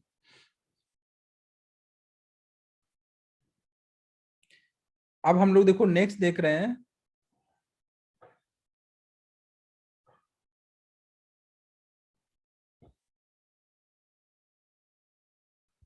हाँ वही सही रहेगा यार, सब आ नहीं पाएंगे फिर वो दिक्कत ही होगी। आज फिर नहीं मिल पाएगा यार, सबको आने दो तब दे देंगे। ये ड्यू है, पक्का है, पार्टी मिलेगी तुम लोगों को। जैसे ही हम लोग पहला ऑफलाइन क्लास स्टार्ट करेंगे उसी दिन दूंगा।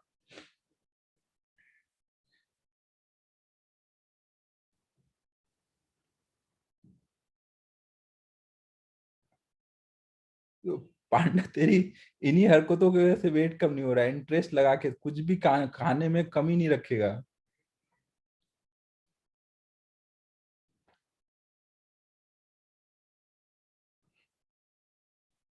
कैलकुलेट कर करके खाता होगा कि।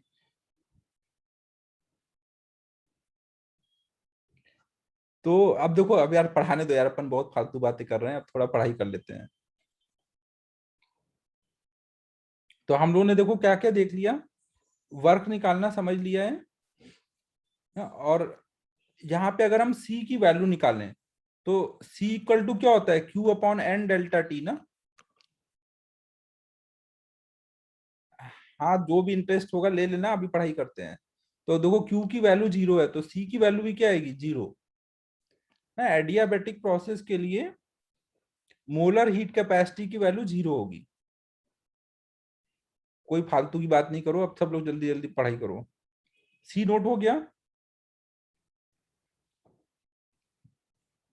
अब नेक्स्ट आता है प्रोसेस इक्वेशन का डेरिवेशन कैसे करेंगे ना।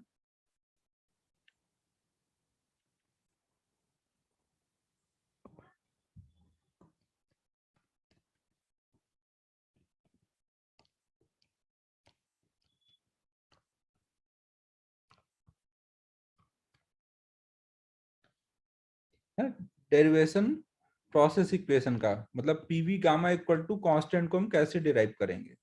ये सी मतलब कांस्टेंट लिखा है ना। कहाँ पे गैलेक्सी कलर था? ये इधर बोल रहे हो क्या, नीचे साइड में? Rose gold galaxy. अच्छा ये है गैलेक्सी कलर, ये वाला।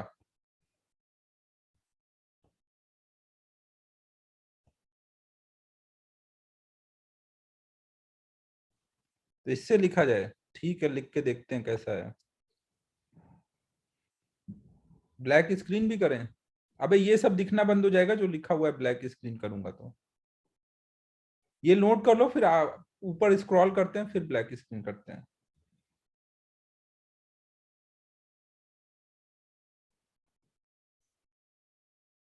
एक मिनट देखूं, ये कहाँ से स्क्रीन ब्लैक होगी।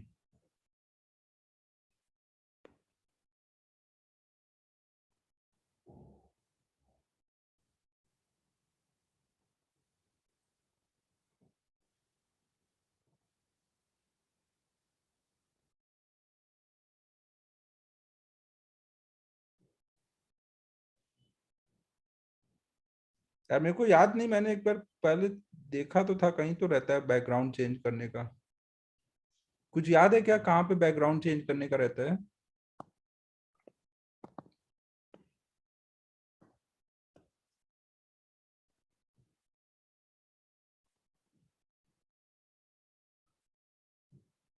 होम पर?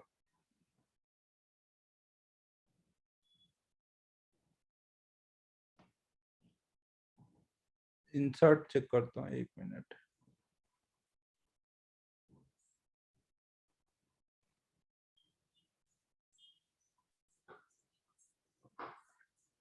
अच्छा, एक तो पहले पेज नया सेलेक्ट कर लेता हूँ, रुक जाओ यार एक मिनट।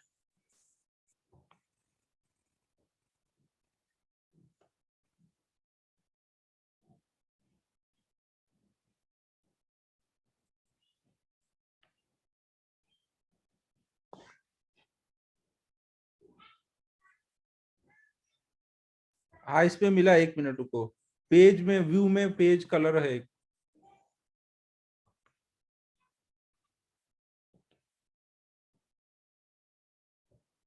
ये ब्लैक सही है। और फिर अब इसमें ले लिया जाए ये, फिलिंग आ गई। कलर को, ब्लैक को लाइट करूं क्या?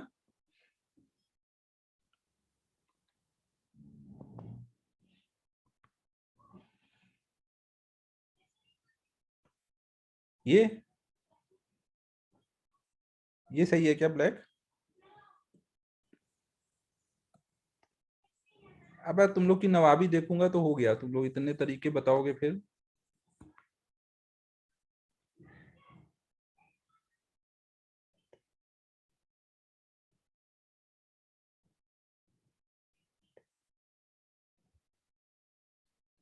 बस अब ये कर दिया फाइनल, अब कुछ नहीं देख सुनना है।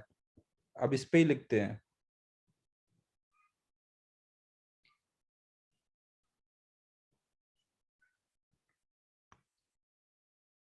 चलो भाई, आज ब्लैक स्क्रीन पे पढ़ते हैं।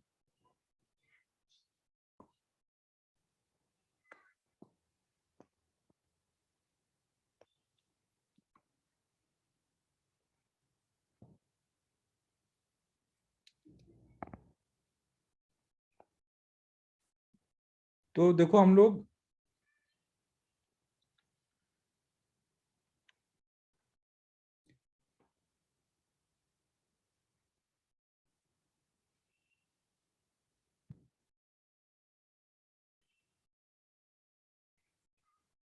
इसमें आई पे स्ट्रेस कम पड़ता है क्या ब्लैक कलर में? चलो देखते हैं थोड़ा पढ़ के। तो हम लोग अब क्या करने जा रहे थे, डेरिवेशन करने जा रहे थे ना? Derivation for PV gamma equal to constant, दिख रहा है ये ऐसे सही?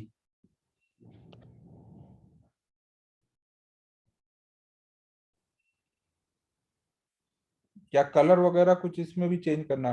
वाइट इंक लूं?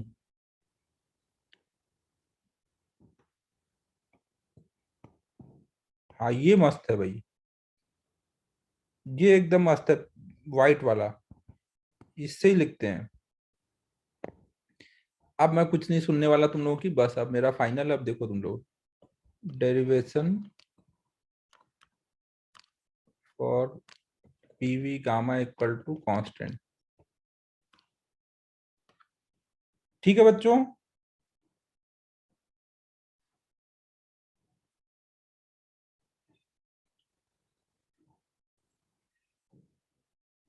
पूरा काला तो कर दिया भाई, एकदम काला स्क्रीन। अच्छा,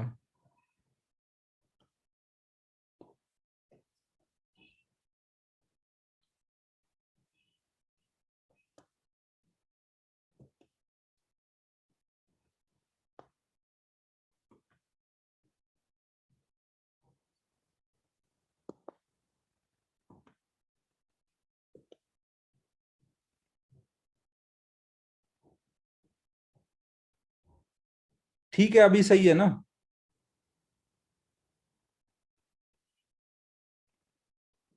चलो अब हम लोग डेरिवेशन देखने जा रहे हैं for PV gamma equal to constant.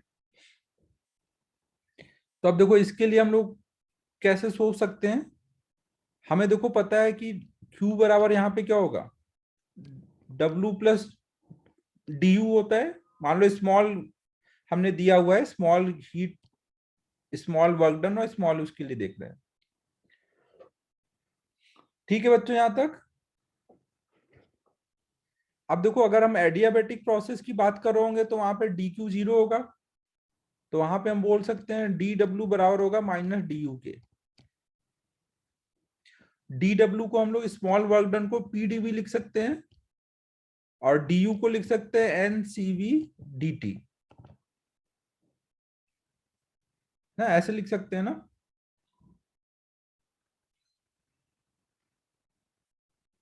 और CV को लिख सकते हैं R ओवर गामा माइनस 1। अब देखो इधर dt का dt है ना, और इधर dv है, तो हम अब v और t में पूरी इक्वेशन बनाएंगे ना, p को हटाएंगे। p को हटाने के लिए हम लोग देखो क्या सोच सकते हैं, हम v और t में इक्वेशन बनाने जा रहे हैं ना, तो उसके लिए क्योंकि देखो dv है और dt है, तो dt को इंटीग्रेट करने के लिए t का टर्म लगेगा और dv को इंटीग्रेट करने के लिए v का टर्म लगेगा, p को हटाना है ना। तो हम लोग देखो यहाँ पे ऐसे सोचेंगे कि pv इक्वल टू nRT होता है।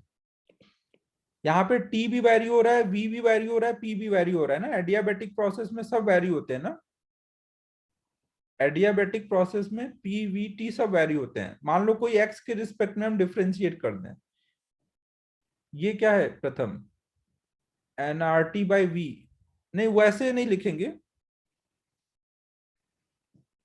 अच्छा वैसे बोल रहे हो nRT बाई v लिख दिया जाए।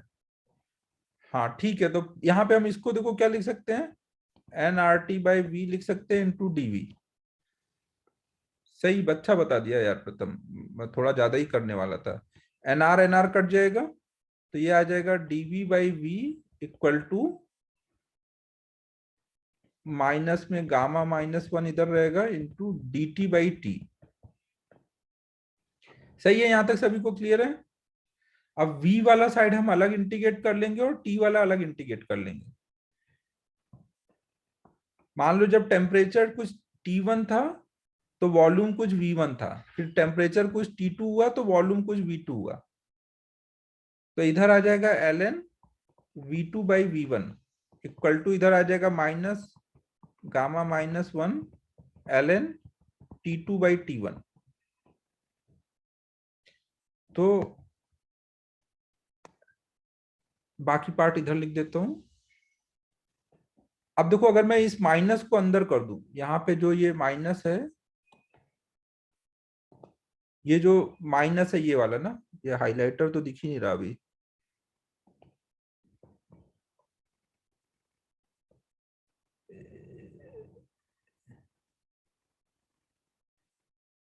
अरे यार ये हाइलाइटर की दिक्कत आ रही है। चलो, तो ये माइनस को अगर मैं अंदर करूंगा तो यहाँ पे क्या होगा, T2 by T1, T1 by T2 हो जाएगा ना, तो यहाँ पे हो जाएगा ln V2 by V1 equal to 1 upon gamma minus 1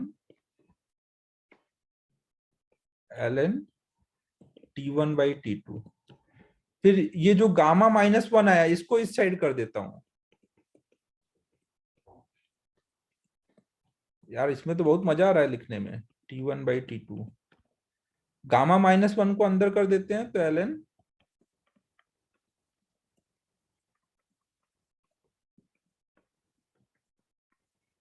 दोनों साइड से ln हटा दो। हाँ स्मूथ है एकदम ये।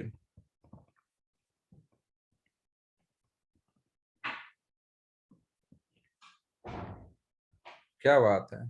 तो अब देखो ये आ जाएगा T2 into V2 gamma minus 1 equal to 1 वाले टर्म एक साइड कर दे रहे हैं और 2 वाले टर्म एक साइड कर दे रहे हैं। तो इससे हम क्या बोल सकते हैं कि T V gamma minus 1 constant आया ना। अभी टी और वी में रिलेशन आ गया, अब इसी को हम चेंज कर लेंगे पी और वी में, इतना लिख लो फिर चेंज करता हूं।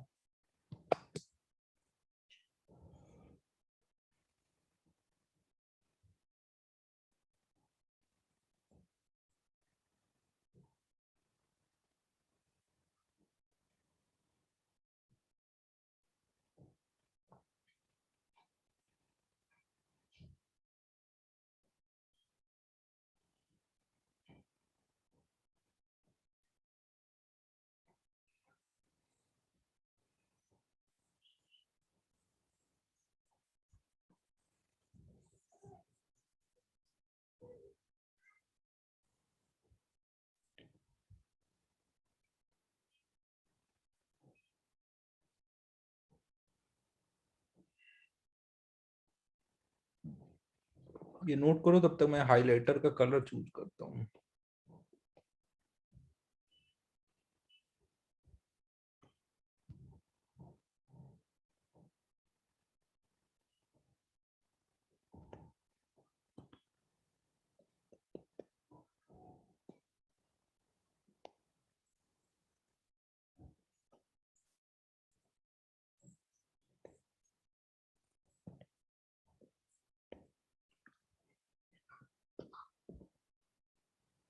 नहीं नहीं, व्हाइट कलर सबसे बेस्ट लग रहा है यार, बट हाइलाइटर इस पे कोई भी चल नहीं रहा है।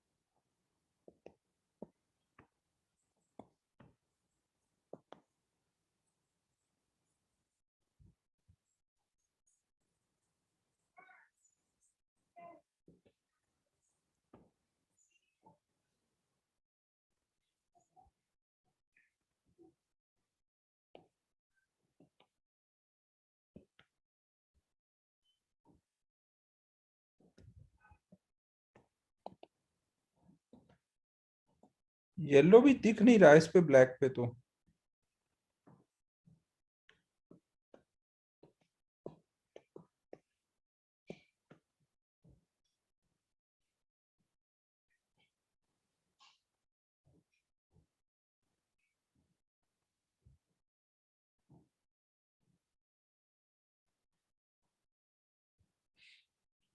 चलो कुछ नहीं, ऐसे व्हाइट से टिक विक करके कर लेंगे।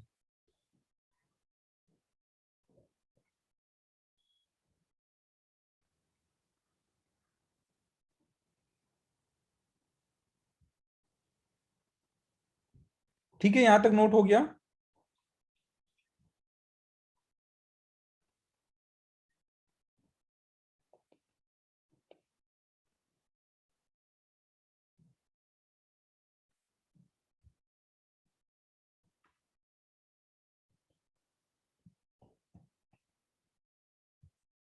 अब देखो यहाँ पे, चले ना आगे।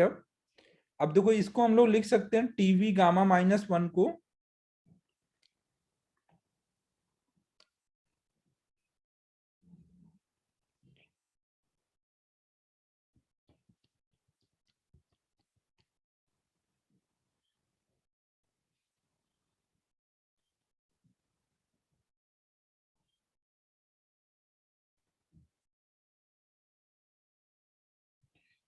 ना। अब इसको अगर हमें पीवी में चेंज करना है, अगर पीवी में चेंज करना है तो टी को हटाना है, तो हम पीवी इक्वल टू एनआरटी से इसको लिख सकते हैं PV by NR, PV equal to NRT से इंटू वी के power gamma -1 equal to constant.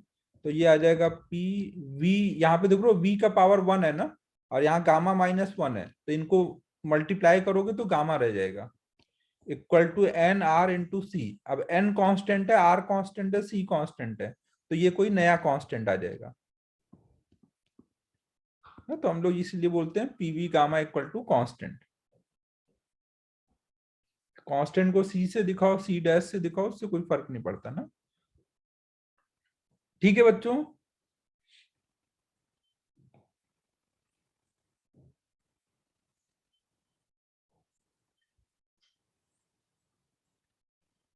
देखो एडियाबेटिक प्रोसेस मोस्टली वो वाले प्रोसेस होंगे, एक तो जिसमें दे दिया जाए कि Q0 है, हीट नहीं दिया गया है ना, हीट का एक्सचेंज हुआ है। और दूसरा, अगर आपको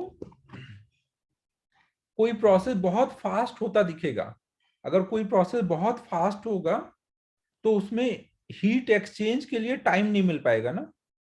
हीट एक्सचेंज को टाइम नहीं मिलेगा तो Q0 हो जाएगा, तो वो एडियाबेटिक प्रोसेस होगा ना। तो जो भी फास्ट प्रोसेस दिए जाएंगे क्वेश्चन में, उनको एडियाबेटिक लेके सॉल्व करना रहेगा ना। तो यहाँ पे लिख लो very fast process will not get time for heat exchange.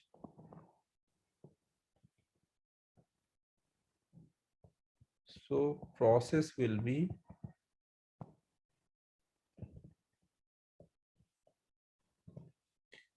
adiabatic process.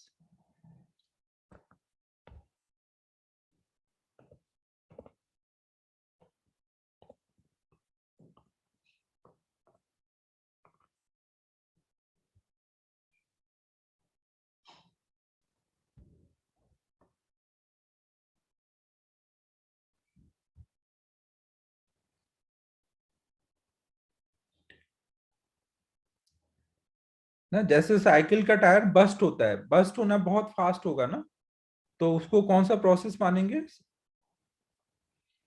हाँ, एकदम इंस्टेंटली बस्ट होता है ना, तो वो एडियाबेटिक प्रोसेस है।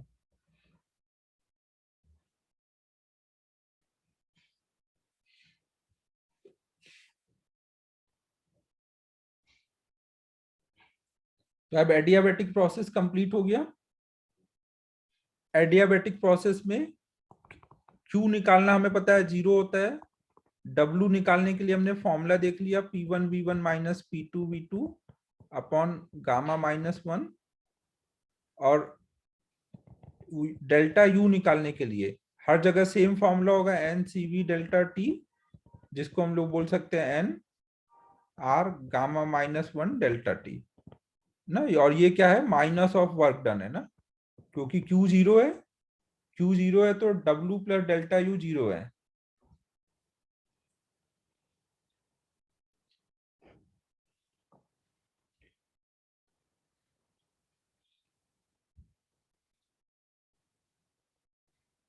देखो एडियाबेटिक दोनों टाइप का पॉसिबल है। एडियाबेटिक में अगर आप बहुत हीट नहीं दे रहे हो और स्लो स्लो प्रेशर चेंज कर रहे हो या वॉल्यूम चेंज कर रहे हो, एकदम स्लो स्लो और हीट नहीं दे रहे हो, तो वो रिवर्सिबल एडियाबेटिक प्रोसेस होगा। और अगर कहीं पे बहुत फास्ट हुआ तो वहां पर इरिवर्सिबल होगा और एडियाबेटिक होगा ना। जैसे कोई कंटेनर में वॉल इंसुलेटिंग है ना, कोई कंटेनर लिया हम लोगों ने, इसके वॉल इंसुलेटिंग है, पिस्टन भी इंसुलेटिंग है, और एकदम स्लो स्लो इसको मैं प्रेस करते जा रहा हूँ, एकदम स्लो स्लो। हीट ना तो बाहर से जा रहा है ना बाहर से आ रहा है, तो यहाँ एडियाबेटिक तो होगा लेकिन रिवर्सिबल होगा।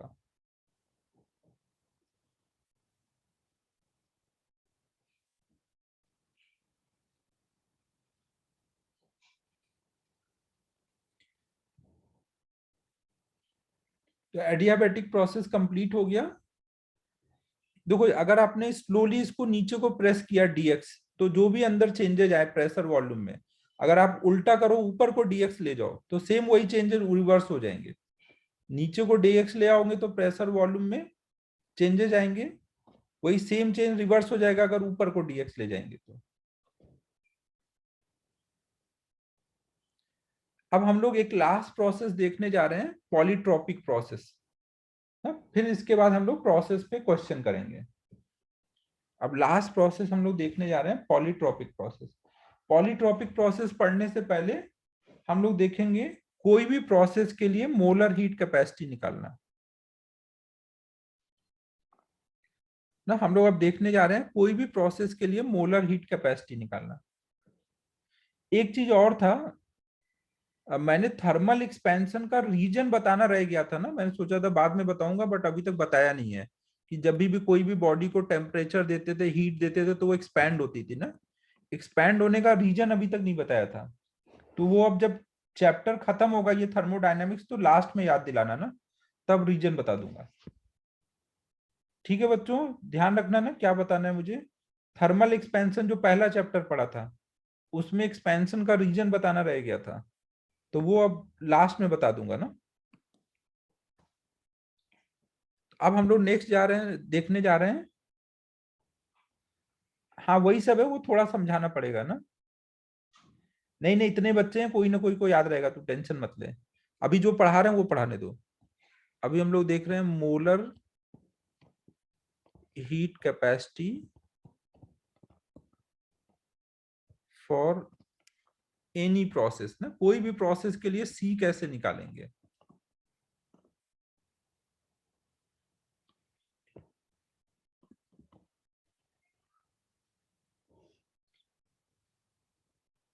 अब देखो हम फर्स्ट लॉ ऑफ थर्मोडायनेमिक्स ये हर जगह लगा सकते हैं, D Q equal to D W plus D U. अगर हमने स्मॉल हीट दी है, बहुत हल्का सा डी क्यू हीट दिया है, तो वहां पे हम D Q equal to D W plus D U लगा सकते हैं।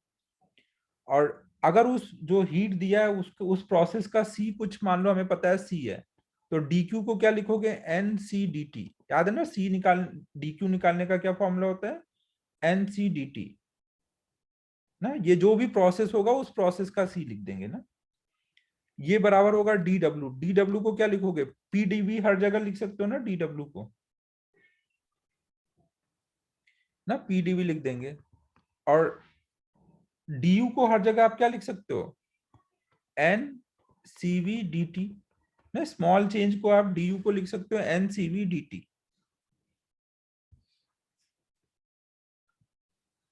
ठीक है बच्चों। अब अगर मैं इसमें एन और डी टी को कॉमन कर दूं, दूसरे साइड ले जाऊं, तो सी इक्वल टू क्या आ जाएगा, P D V upon N D T. और यहाँ पे एन डी टी देखो इधर भी है ना, तो वो कट जाएगा, यहाँ सी वी आ जाएगा।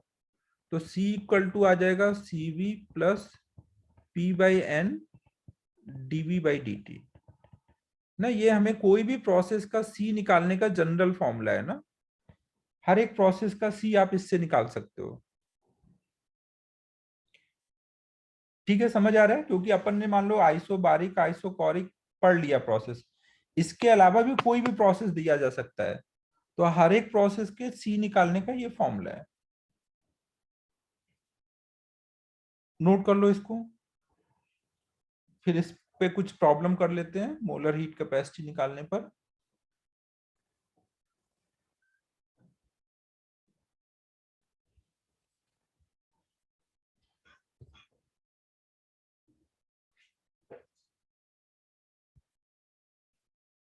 ये अभी लिखना है क्या,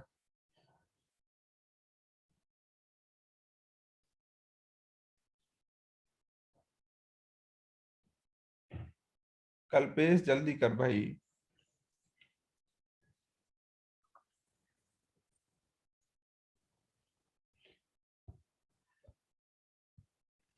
ठीक है, अब ये नोट कर लो।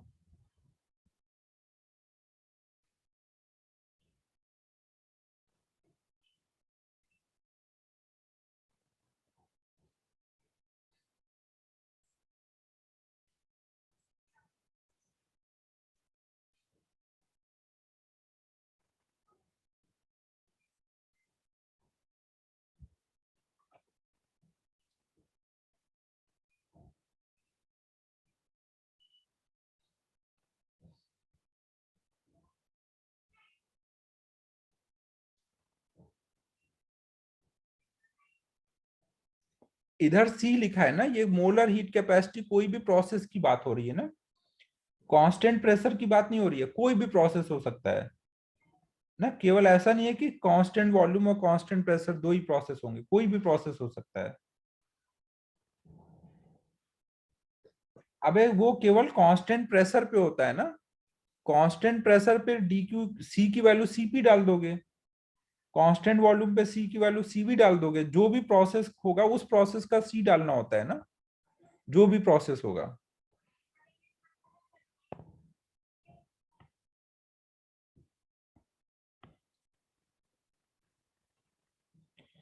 ना। डी क्यू देखो, सी इक्वल टू क्या होता है, कोई भी प्रोसेस का सी क्या होता है, उस प्रोसेस में जो भी डी क्यू देना पड़ा अपॉन एन डी टी। तो डी क्यू इक्वल टू हो जाता है एन सी डी टी ना। जो भी प्रोसेस हो रहा होगा उस प्रोसेस का डी क्यू निकालना है, तो उस प्रोसेस का सी देखो और एन सी डेल्टा टी लगा दो। ये जनरल फॉर्मूला है, ये फॉर्मूला है, जनरल फॉर्मूला है, और किसी भी प्रोसेस का सी यहां से निकाल सकते हो ना। आप ये नोट करो, मैं अभी समझाता हूं इसको ना, कि कैसे इससे आप निकालोगे। ये नोट कर लो अभी, हर एक प्रोसेस का सी निकल जाएगा।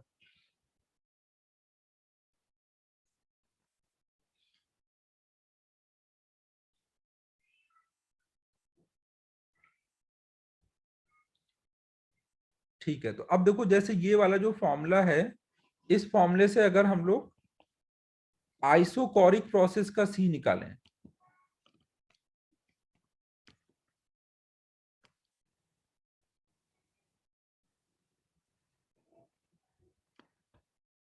अबे श्रेयस कंफ्यूज मत हो भाई, वो कांस्टेंट प्रेशर पे हीट दिया होगा सर ने तो बताया होगा ना, अदरवाइज एनसी डेल्टा टी होता है।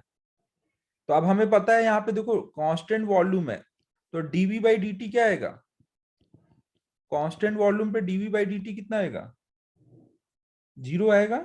तो जब मैं ये 0 वाली वैल्यू इस फॉर्मूले में डालूंगा, C equal to C V plus P by N into DV by D T, DV by D T 0 डालूंगा तो सी की वैल्यू कितनी आई, सीवी।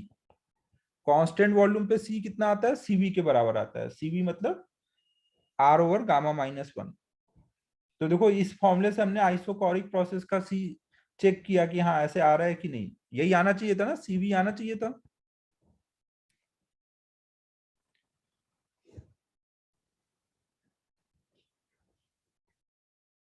फिर आइसोबारिक प्रोसेस का चेक करते हैं, आइसोबारिक प्रोसेस का आ रहा है कि नहीं,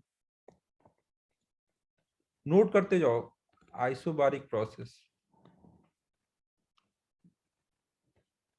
आइसोबारिक प्रोसेस मतलब पी कांस्टेंट है। देखो हमें यहाँ पर इस फॉर्मूले में वैल्यू डालनी है, C equal to C V plus P by N into DV by D T. तो यहाँ पे वॉल्यूम को टेम्परेचर के टर्म में लिखना पड़ेगा ना, तब डिफ्रेंशिएट करके निकाल पाओगे। तो अगर कांस्टेंट प्रेशर है तो वहां पे आप वॉल्यूम को क्या लिख सकते हो, PV equal to N R T. तो वॉल्यूम को आप लिख सकते हो N R by P into T, volume ये लिख सकते हैं। यहाँ पे N R by P constant है ना, क्योंकि पी कॉन्स्टेंट है।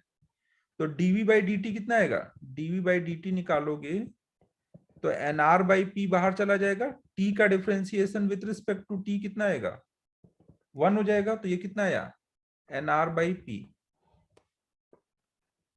अब ये वाली value DV by D T की यहाँ पे डाल दोगे,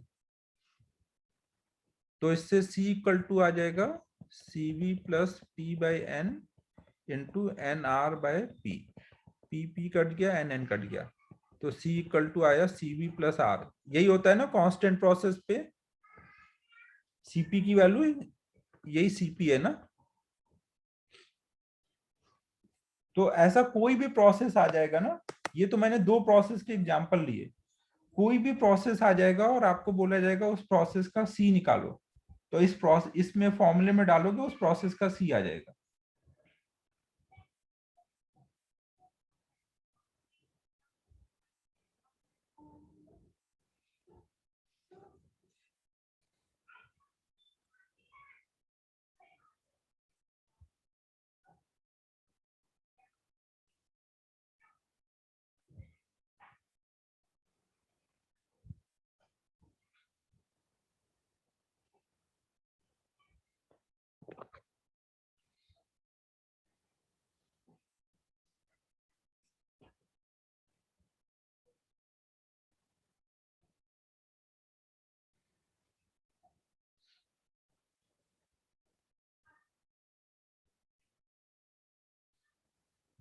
हाँ तो वो इनफाइनाइट होता भी है ना,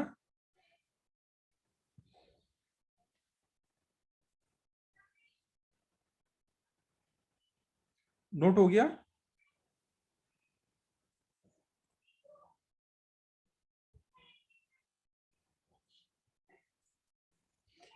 गेम में एक्चुअल में वो शुरू में ही आ जाता है ना, उस टाइम पे उतना पता नहीं रहता तुम लोगों को, इसलिए समझाते नहीं आता है वो। फिजिक्स में क्या है, वो सब साथ सीक्वेंस में चल रहा है तो इसलिए समझाना आसान है।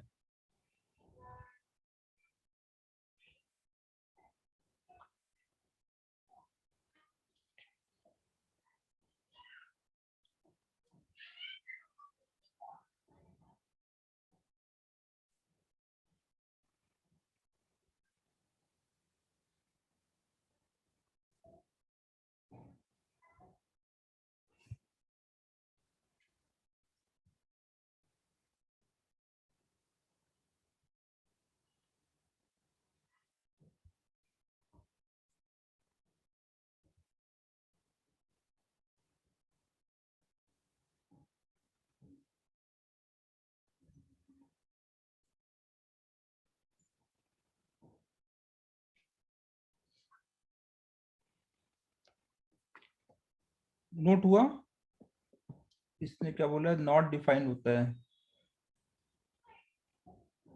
यार, इनफाइनाइट ही बोलते हैं आदित्य उसको यार। अगर मान लें इनफाइनाइट ऑप्शन में नहीं है, नॉट डिफाइंड है, ऑब्जेक्टिव है, तो नॉट डिफाइंड डाल देना, बट इनफाइनाइट बोलते हैं नॉर्मली तो उसको।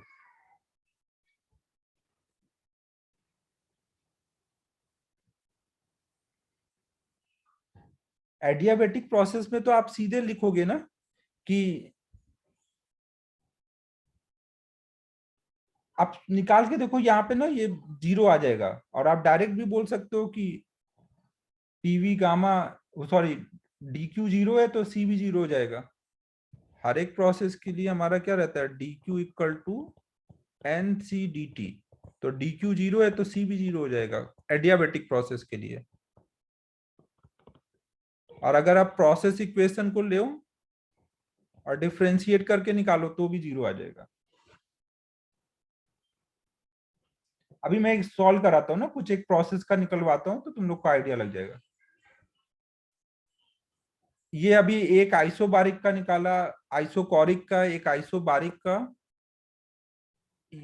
अब मैं जनरल निकालने जा रहा हूं, कोई भी प्रोसेस इक्वेशन दे दी मैंने ना, जैसे मान लो आपको मैंने बोल दिया PV square equal to constant, एक प्रोसेस दे दिया ना, ये कोई भी प्रोसेस हो सकता है ऐसा, इसको हम बोलते हैं पॉलीट्रॉपिक प्रोसेस।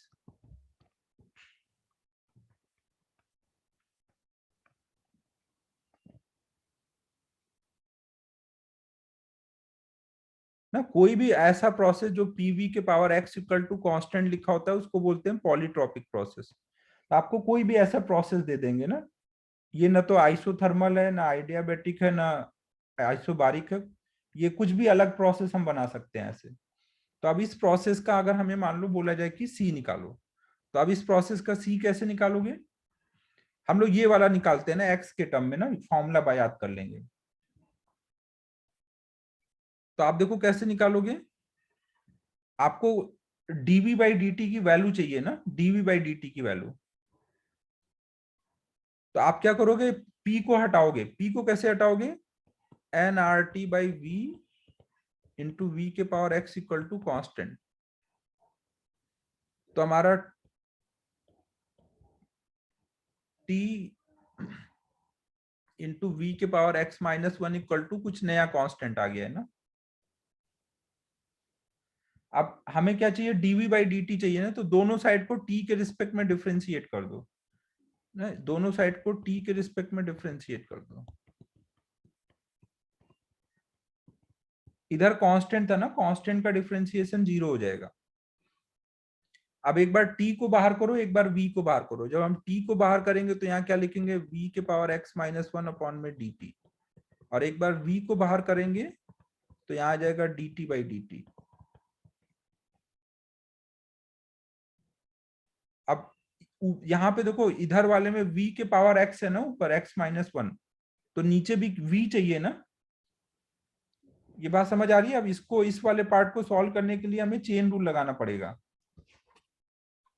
तो यहाँ कितना आ जाएगा, t x माइनस 1 बाहर आएगा, v के पावर x माइनस 2 आ जाएगा into DV by D T. Differentiation मत समझाने को बोलना यार, ये तो अब आ ही जाना चाहिए, ये इक्वल टू 0।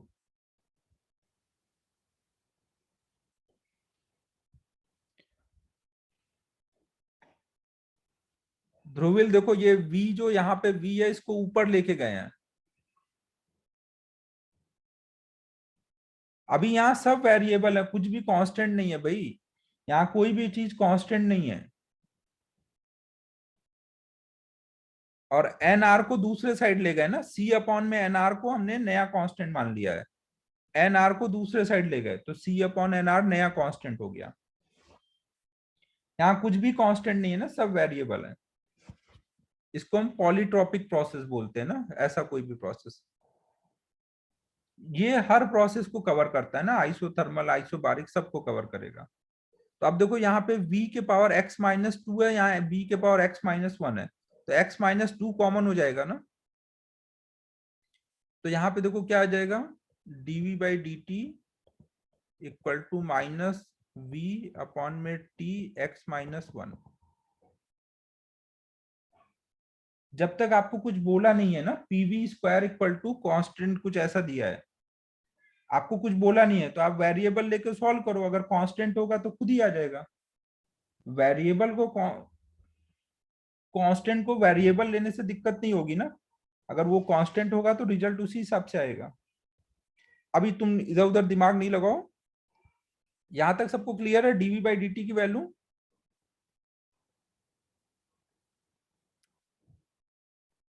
देखो यहाँ पे v के पावर x माइनस टू है, यहाँ v के पावर x माइनस वन है ना। v के power x minus one is equal to v into V के पावर x माइनस टू। तो ये वाला हमने टर्म कॉमन कर दिया है ना, तो एक v बच गया है यहाँ पर। लास्ट स्टेप समझ आया ओम पटोले?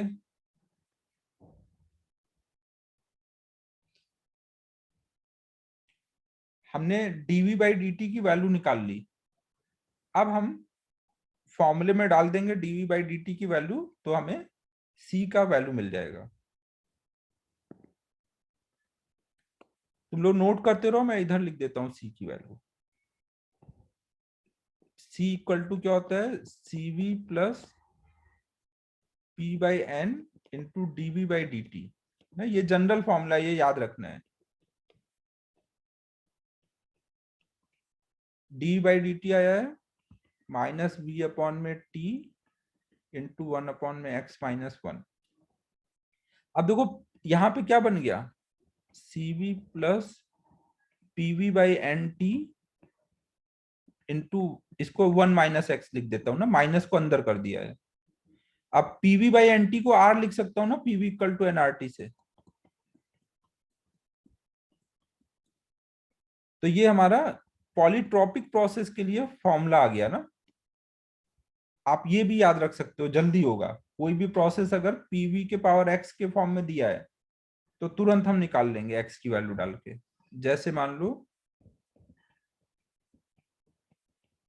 ऐसे दिया है और पूछा जाए इस प्रोसेस का, ये कुछ कांस्टेंट है ना, इस प्रोसेस का मोलर हीट कैपेसिटी बताओ। तो आप क्या करोगे, C equal to C V plus R over one minus X. X कितना है, 2, तो सी वी माइनस आर इस प्रोसेस का C आ जाएगा। चमक रहा है बच्चों, मैं क्या बोल रहा हूं?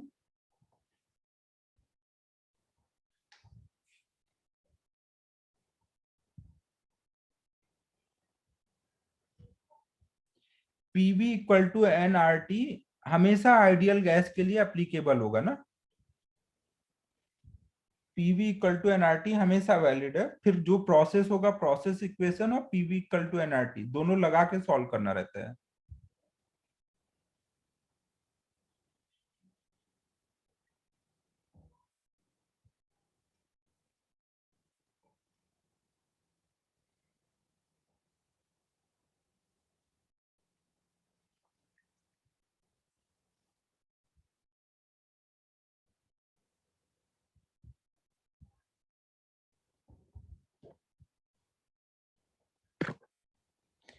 हाँ, PV equal to NRT ideal gas के लिए ऑलवेज वैलिड है, बिना कुछ सोचे हुए। कौन सा प्रोसेस है इससे कोई मतलब नहीं है ना। PV equal to NRT is always valid for ideal gas.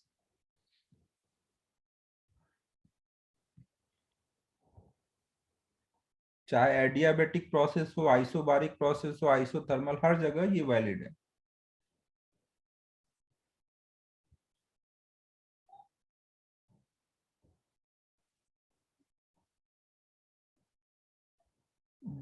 तुम लोग कितने बजे तक आ जाओगे? तुम लोग की मैथ की क्लास होगी उसके बाद आओगे ना।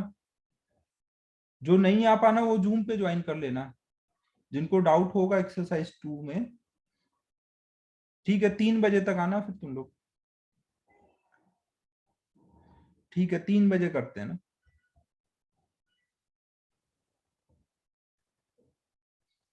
हाँ, जूम में, नहीं तो जूम में ज्वाइन कर लेना ना, जूम पे ही बता दूंगा, जो वहां रहेंगे उनको सामने स्क्रीन रख के बता दूंगा। हाँ, ग्रेविटी में ही, ग्रेविटी में। हाँ, बाकी लोग जूम पे आ जाना।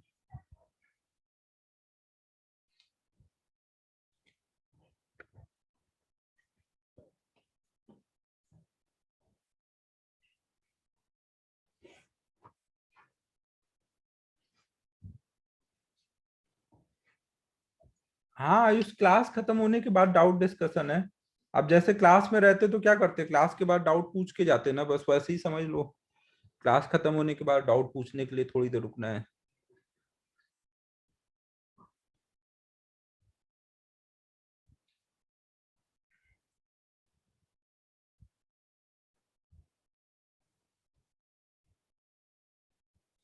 तीन के बाद थोड़ा लेट, यार एक तो ये आईटी वाले लेक्चर से सब डिस्टर्ब हो गया, नहीं तो सबसे बेस्ट रहता बोर्ड वाले दिन ले लूं। कल भी आईटी का लेक्चर होगा लेट।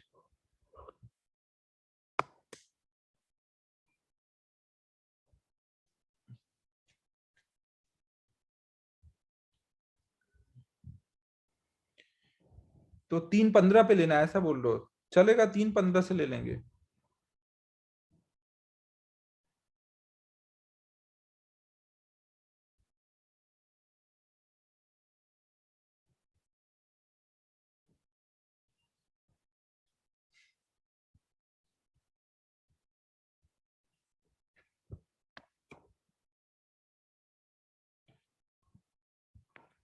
ठीक है, पंडा ज्यादा टाइम नहीं मांग रहा है, 2:45 से 3:15, आधा घंटा ही टाइम मांग रहा है उधर से साइकिल चला के आने के लिए।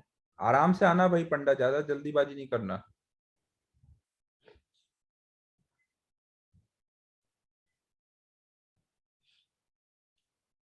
ठीक है बच्चों, ये नोट हो गया है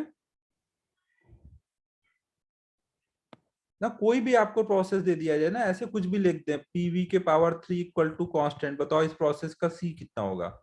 तो आप बस क्या करोगे, एक्स की वैल्यू निकालोगे और अपने फॉर्मूले में डाल दोगे, C equal to C V plus R over 1 minus X, X की वैल्यू 3 डाल देंगे। ठीक है,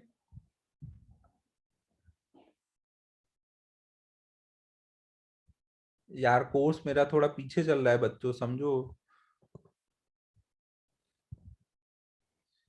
अब देखो, कई बार क्या होगा कि आपको पीवी में ऐसे लिख के नहीं दिया जाएगा ना, ऐसे प्रोसेस आपको ऐसे भी लिख देंगे कि मान लो vt इक्वल टू कॉन्स्टेंट, कोई भी ऐसे प्रोसेस बना दिया। हाँ, कोई भी हम आर्बिट ऐसे लिख देंगे इक्वेशन। हाँ, ये लर्न करोगे तो आपको जल्दी सॉल्व होगा ना, एक्स की बस वैल्यू डालनी है।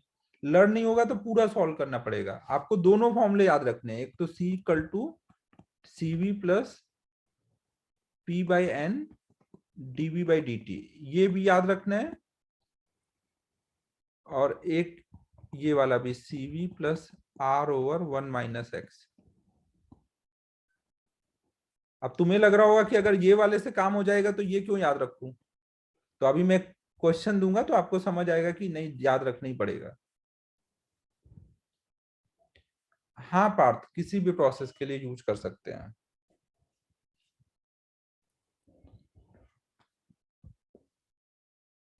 अब देखो जैसे, हाँ ये दोनों दोनों जो है, ये वाला सबसे जनरल फॉर्मूला है ना, ये हर जगह वैलिड होगा।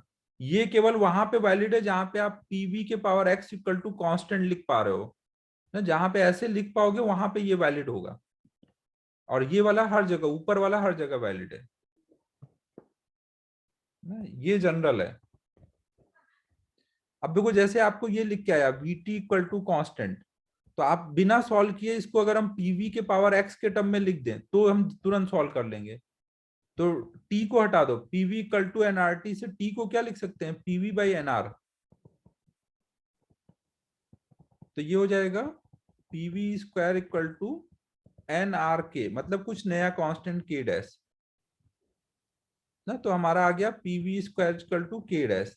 तो अब हमें तुरंत मिल गया एक्स की वैल्यू कितनी है, 2, और तुरंत फॉर्मूले में डाल देंगे।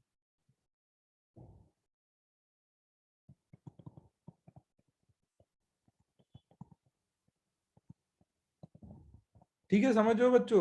तो आपको कई बार ऐसे कुछ भी लिख के दिया जाएगा, we T square PV square, कुछ भी ऐसा लिख देंगे, तो आपको उसको पीवी के पावर एक्स के टर्म में लिखना पड़ेगा और फिर उससे सी निकालना पड़ेगा।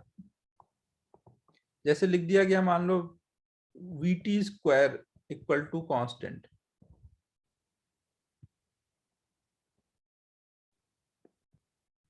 यहाँ पे कितना आएगा सी की वैल्यू,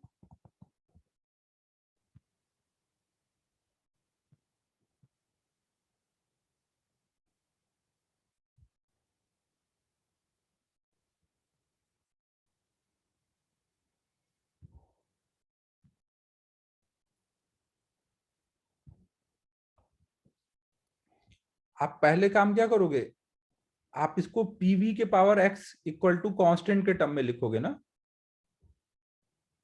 हाँ, पहले आप यही ट्राई करोगे कि ये पीवी के पावर एक्स के टर्म में लिख दें। अगर ऐसे लिख दोगे तो जल्दी हो जाएगा, अदरवाइज आपको पूरा इस जनरल इक्वेशन से सोचोगे तो पूरा डिफरेंशिएट करके सॉल्व करना पड़ेगा।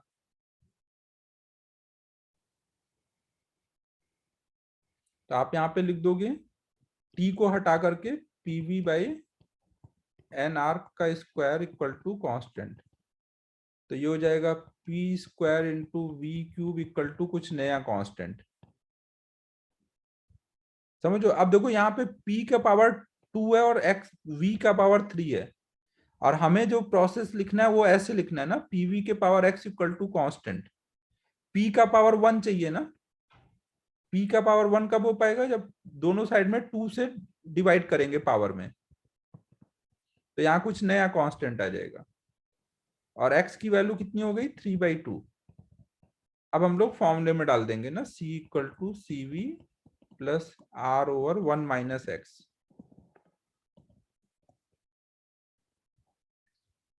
तो ये आ जाएगा।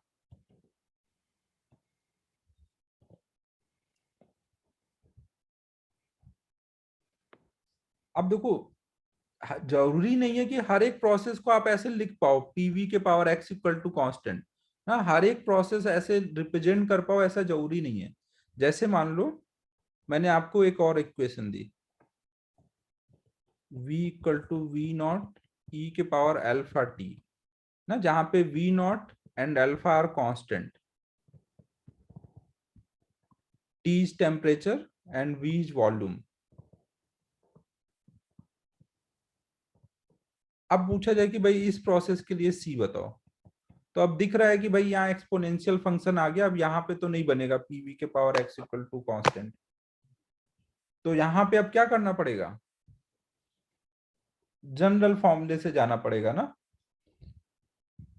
एक ही तरीका है अब जनरल फॉर्मूला लगाना। ये नोट कर लो, तो ऊपर स्क्रॉल करके सॉल्व करता हूँ।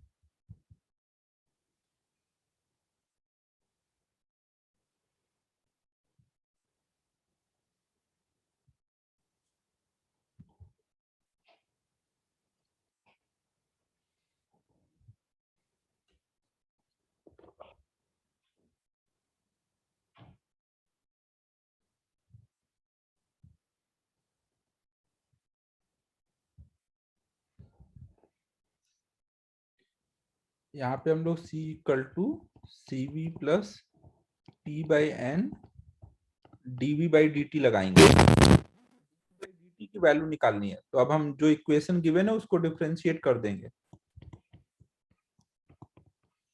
इसको डिफरेंशिएट करोगे तो क्या होगा, कांस्टेंट v नॉट बाहर आएगा, e के पावर अल्फा t का डिफरेंशिएशन कितना होगा t के रिस्पेक्ट में।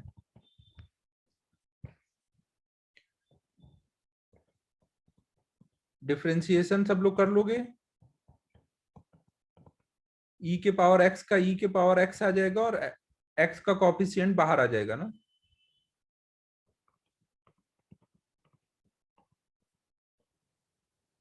ठीक है, अब देखो v नॉट इंटू ई के पावर अल्फा टी को आप क्या लिख सकते हो, v नॉट इंटू ई के पावर अल्फा टी क्या है, v है ना। तो इसको मैं क्या लिख सकता हूँ, अल्फा इंटू वी लिख सकता हूँ। ये चमका सबको, डीवी बाई डी टी की वैल्यू। बच्चों आवाज आ रही है, समझ आया, डिफरेंशिएशन किया, फिर मैंने v नॉट इंटू ई के पावर अल्फा टी को वापस से v लिख दिया ना, अपना जो इक्वेशन दिया उसको यूज करके। तो अब मैं ये वाली वैल्यू यहां डाल देता हूं, तो c इक्वल टू आ जाएगा C V plus P by N into D V by D T की जगह अल्फा वी। अब आप इसको चाहे तो और सॉल्व कर सकते हो, पीवी की वैल्यू एनआरटी डाल दो, तो ये कुछ ऐसा आएगा ना। यहाँ पे जो सी आ रहा है वो वेरिएबल आ रहा है ना, अलग अलग टेम्परेचर पे सी की वैल्यू अलग अलग है, तो ऐसा सी कुछ भी आ सकता है ना।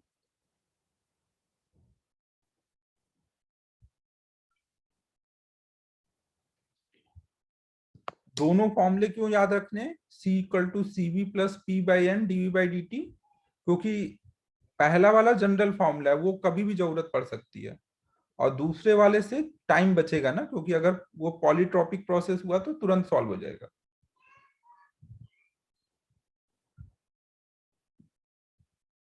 मोस्ट ऑफ द क्वेश्चन जो होंगे वो इसी से आएंगे, PV के power x equal to constant से, मोस्ट ऑफ द क्वेश्चन।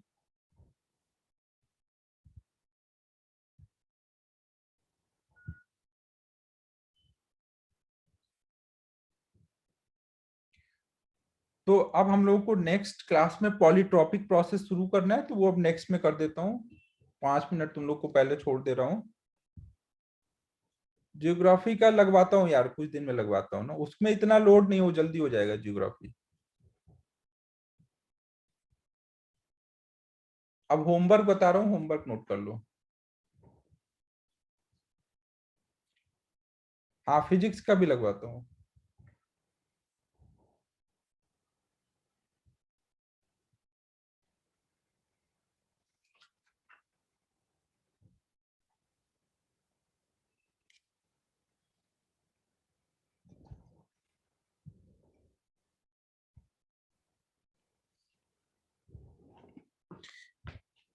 यार उसका तुम लोग टेंशन नहीं लो, वो सब बताया जाएगा, उस हिसाब से कर लेंगे ना। अभी तक कोई कॉलेज एग्जाम का डेट फाइनल नहीं किया है। ऑनलाइन के लिए डाउट सेशन जूम पे कर लेना, जूम पे रहेगा वो ना। होमवर्क इधर लिख रहा हूँ।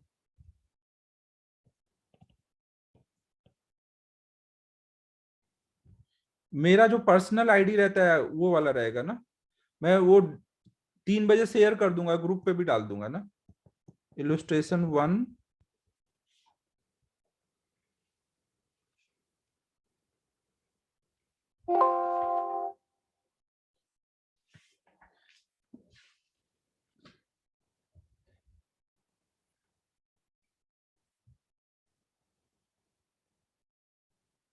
यार नेक्स्ट क्लास में मुझे एक चीज और याद दिलाना, मिक्सचर के लिए CP और CV की वैल्यू निकलवाना ना। ये होमवर्क देना है अब, लेकिन वो अभी तक कराया नहीं है, पहले ये करा दूंगा ना। वो मैं पर्सनल आईडी डाल दूंगा ना, ग्रुप पे डाल दूंगा, उससे ज्वाइन करना। CP CV मिक्सचर के लिए निकालना, नेक्स्ट क्लास में मुझे याद दिला देना। illustration 1 2 3, 2 रहने दो अभी, 2 नहीं।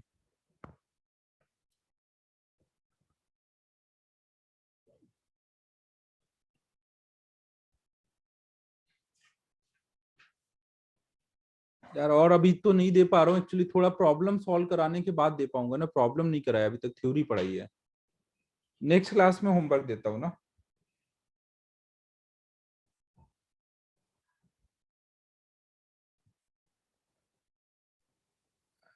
हाँ यार, नेक्स्ट क्लास में तुम लोग बोलोगे सच में कि बहुत होमवर्क है। ठीक है बच्चों, फिर क्लोज कर रहा हूँ। हाँ, कल पे शायद वही होगा। बोल देना सर को, नहीं मराठी में नहीं पढ़ाएंगे। Bye everyone, bye.